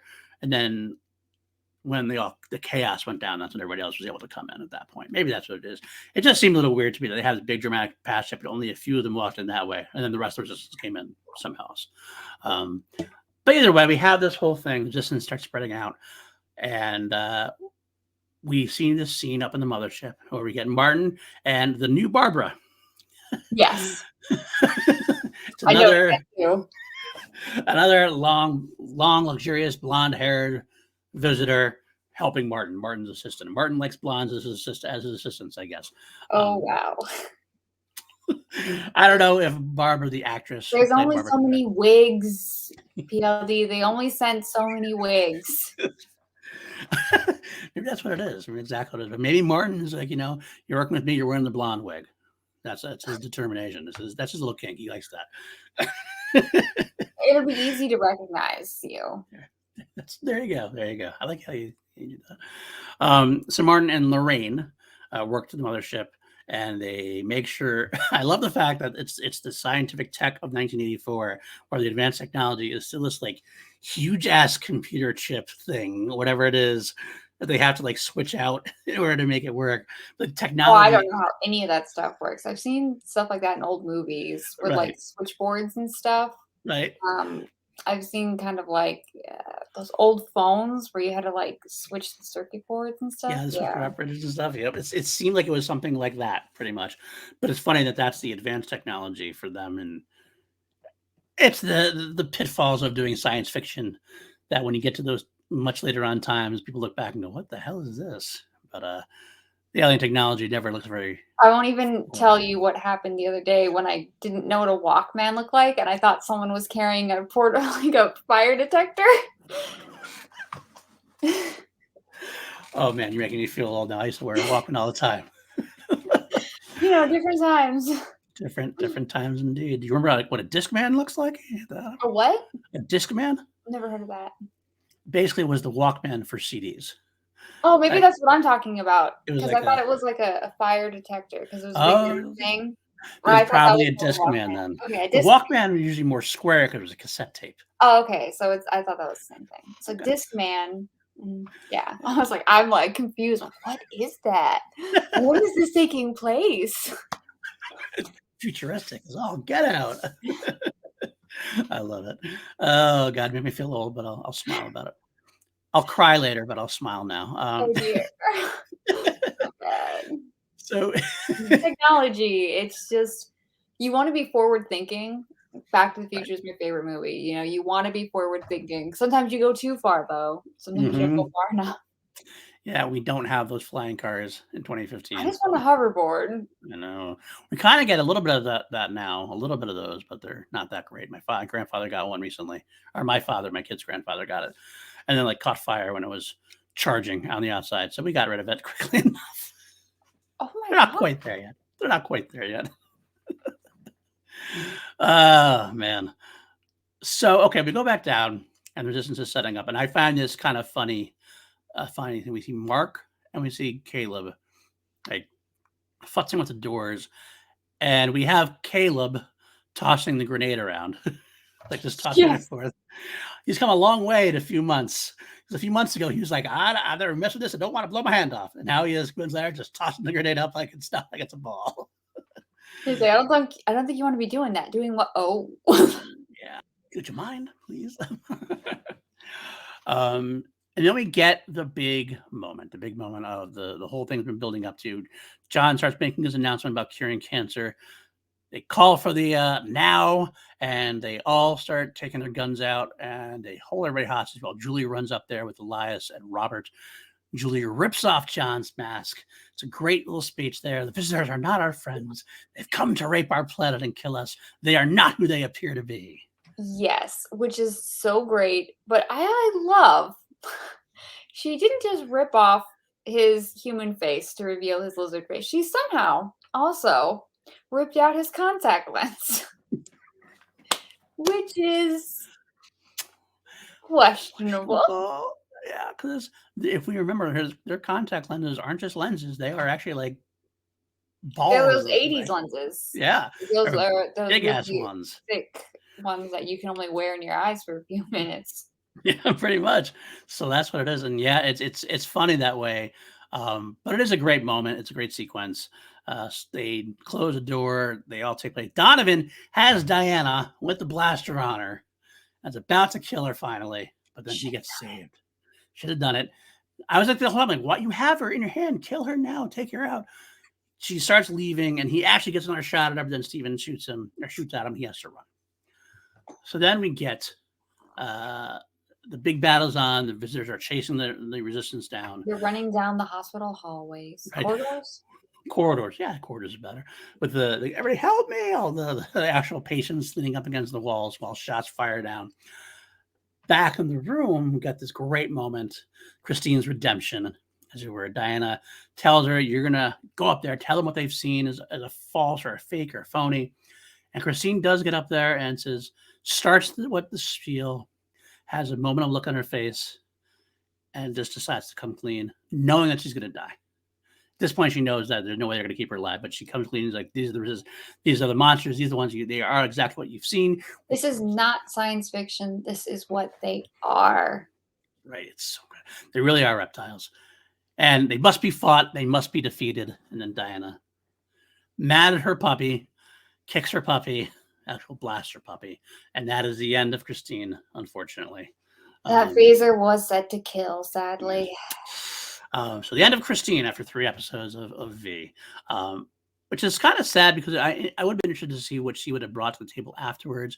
But this was a fitting end at the same time. So I'm happy. Yeah, I think this was necessary. Yeah, I think so too. Put it this way. Yeah. So the rest Plus, is still a live transmission too. Yep. It's still going out on there. That's true. Exactly. So the rest is about the chase. They're chasing each other down. Steven's running down the visitors down the corridors, and we get Caleb getting to blow up the steps, and we get this nice little shot of an alien getting blown up and walking on the stairs with fire all over him. Yes, and they cut away real fast too. Yeah, exactly. The good thing is he had the mask on too. He had the helmet on, so he couldn't really see much was going on. And also, it was indoors, which fire stunts like that normally aren't done in an indoor setting like that. Yeah. I noticed that as well. Yeah, it's a good point. It's a very good point. But then we get to this sequence, which was one of my favorite sequences in the whole show. I said a lot, I guess, but it's true. I can't lie. Basically, like every other one, but it's fine. My favorite one. But as a big Donovan fan, I like this moment. Donovan gets in there. It's down to Donovan, Fred, and Julie. Everybody else has got into this like room where there's a ladder going up to the roof, because that's where Martin's supposed to have sent them help or whatever. Donovan goes, let's go, and goes in, and all of a sudden the visitors come around the corner, and Julie just says, shut the door. Yeah, Julie did not need to stay. That didn't make sense, but it's whatever. Yeah, I think like she could have made it still. I don't know if she totally could have made it. She just wants to, but yeah, but it wouldn't have been as dramatic, damn it. But you're right. No, she didn't have to. She totally could have made it. Fred definitely could have made it. He's right there. I guess you couldn't close the door. Fred stayed because she stayed. I wonder if you couldn't close the door from the inside. I wonder if that was it somehow. I mean, generally, a door with roof access. Oh, wait. I just realized there's a difference in technology. Never mind. I was going to say, usually, like, when they close, they lock automatically. And then you have to have a key to get in. But then I don't know if they did that back then. Yeah, I don't know either. I'm not entirely sure. But I guess I'm trying to help Julie out here because we do think she could have made it.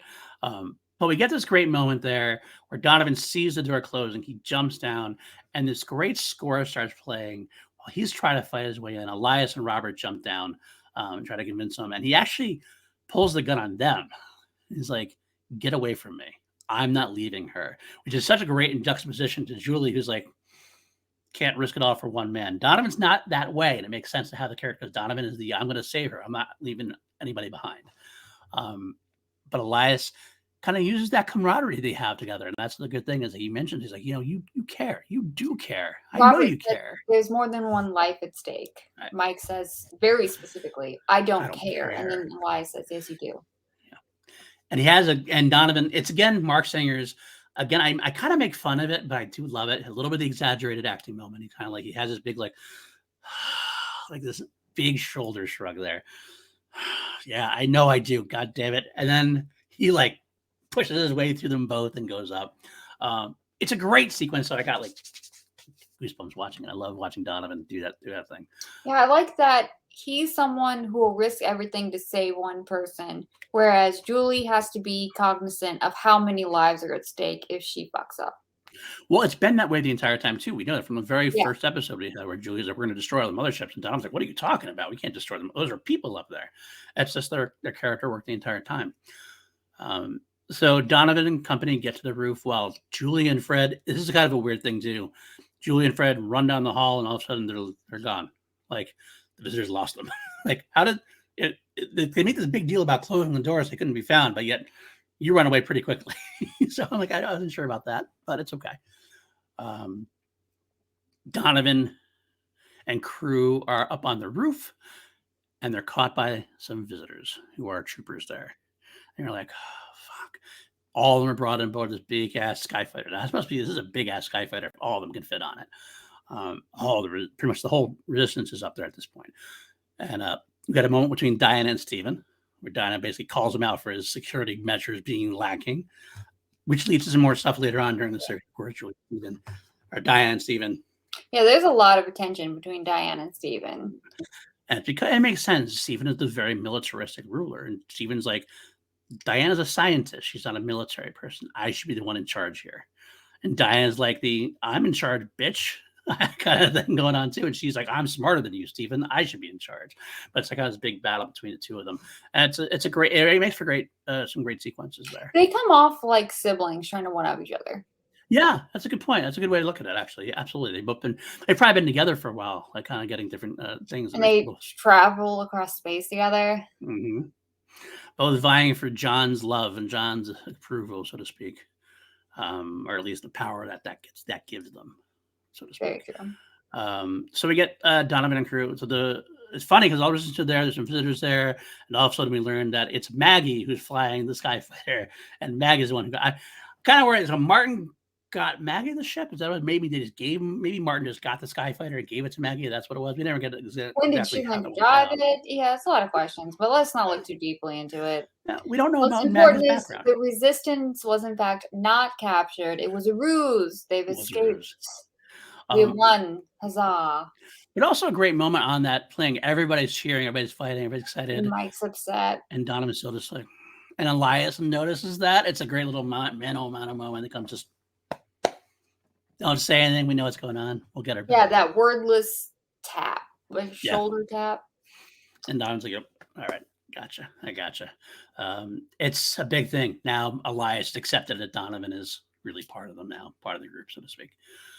Also, when they get back, Robin freaks out again because Julie's gone and she's still pregnant. Who's gonna deliver the baby? Only doctor we've got. Not worried about Julie being hurt. That what's gonna happen to me? It's very Robin. It's like, oh, really, Robin, really, Robin. So at the end, we get Julie and Fred find their way into an ambulance. They try to make their way out. Shot by Daniel Bernstein, killing Fred. The ambulance crashes. And Daniel Bernstein, freaking Daniel, burns another wedding ring in Diana's eyes. And I'm still holding on to that. And takes Julie prisoner. And Diana gets a great little sequence between Diana and Julie, a little back and forth about things. I love Julie's like venom. Congratulations.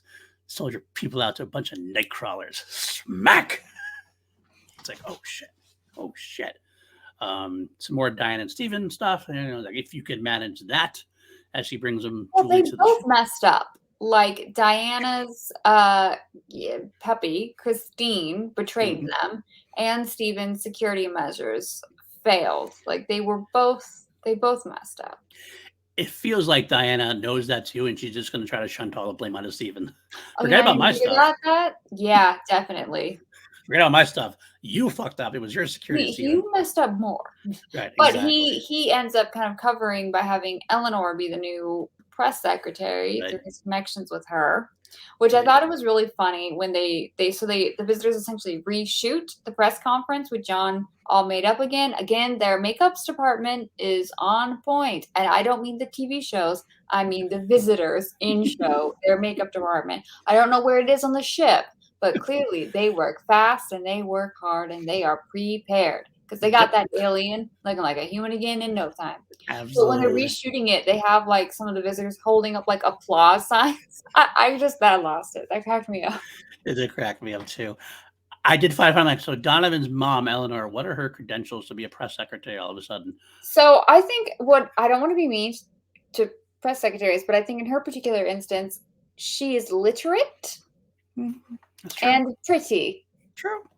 I guess that's all you need, I guess, in a way, for that particular role. Because they can just hold up the signs and you just read off the cue cards. That's true. That's true. And apparently she has good eyesight. Go Eleanor. Go Eleanor, yeah.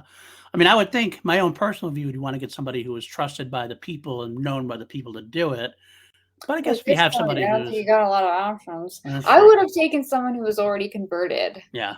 Yeah, absolutely. Somebody like a Dr. Walker could have done it, actually, to be honest. They probably would have been happy to do it. I was thinking of that, too. Yeah. But it gives the president. Well, you can't have the president. He can't be your press secretary. Yeah, because that'd be really bad. Yeah, but it gives Eleanor something to do, so I'm okay with it, I guess. So we have the resistance starting to move from the headquarters, even though Julie isn't going to talk, they think. But we end with that cliffhanger where the visitors do know where the headquarters is. They don't tell us how they know, so they almost lead the audience to believe that Julie is the one who spilled the beans. I just figured they finally figured it out because it was real obvious. No, they actually got the information from somebody, which we're going to learn next episode. But that's pretty much where we end. And then we see that Julie is going to be undergoing the conversion process. And Julie is in that naked singlet that intrigued me so much as a New year. boy. Yeah. It intrigued me so much as a young boy. And that's where we end the episode.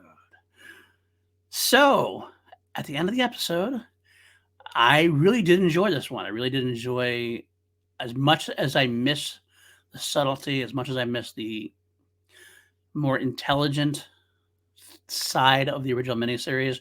There was a young sci-fi action hero friend, like fan of me, that really did enjoy the sequence. I love Donovan. I love Julie.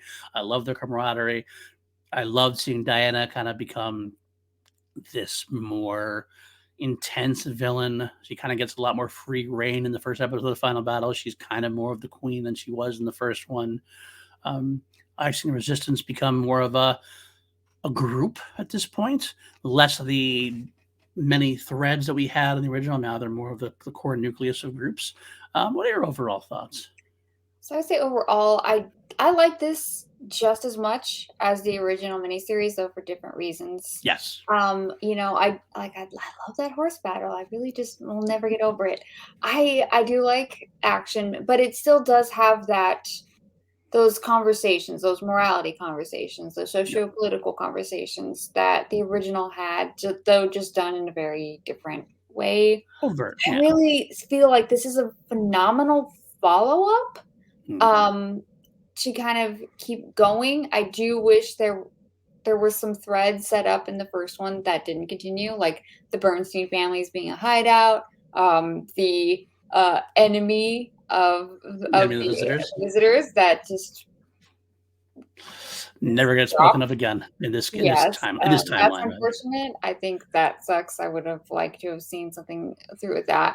I just the characters these actors went right back into their roles very well.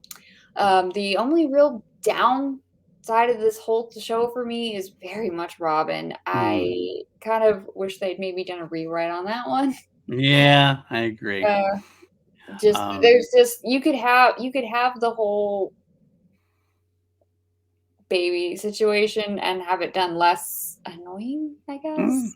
Yeah. It just didn't need to be so bad. It's just so bad.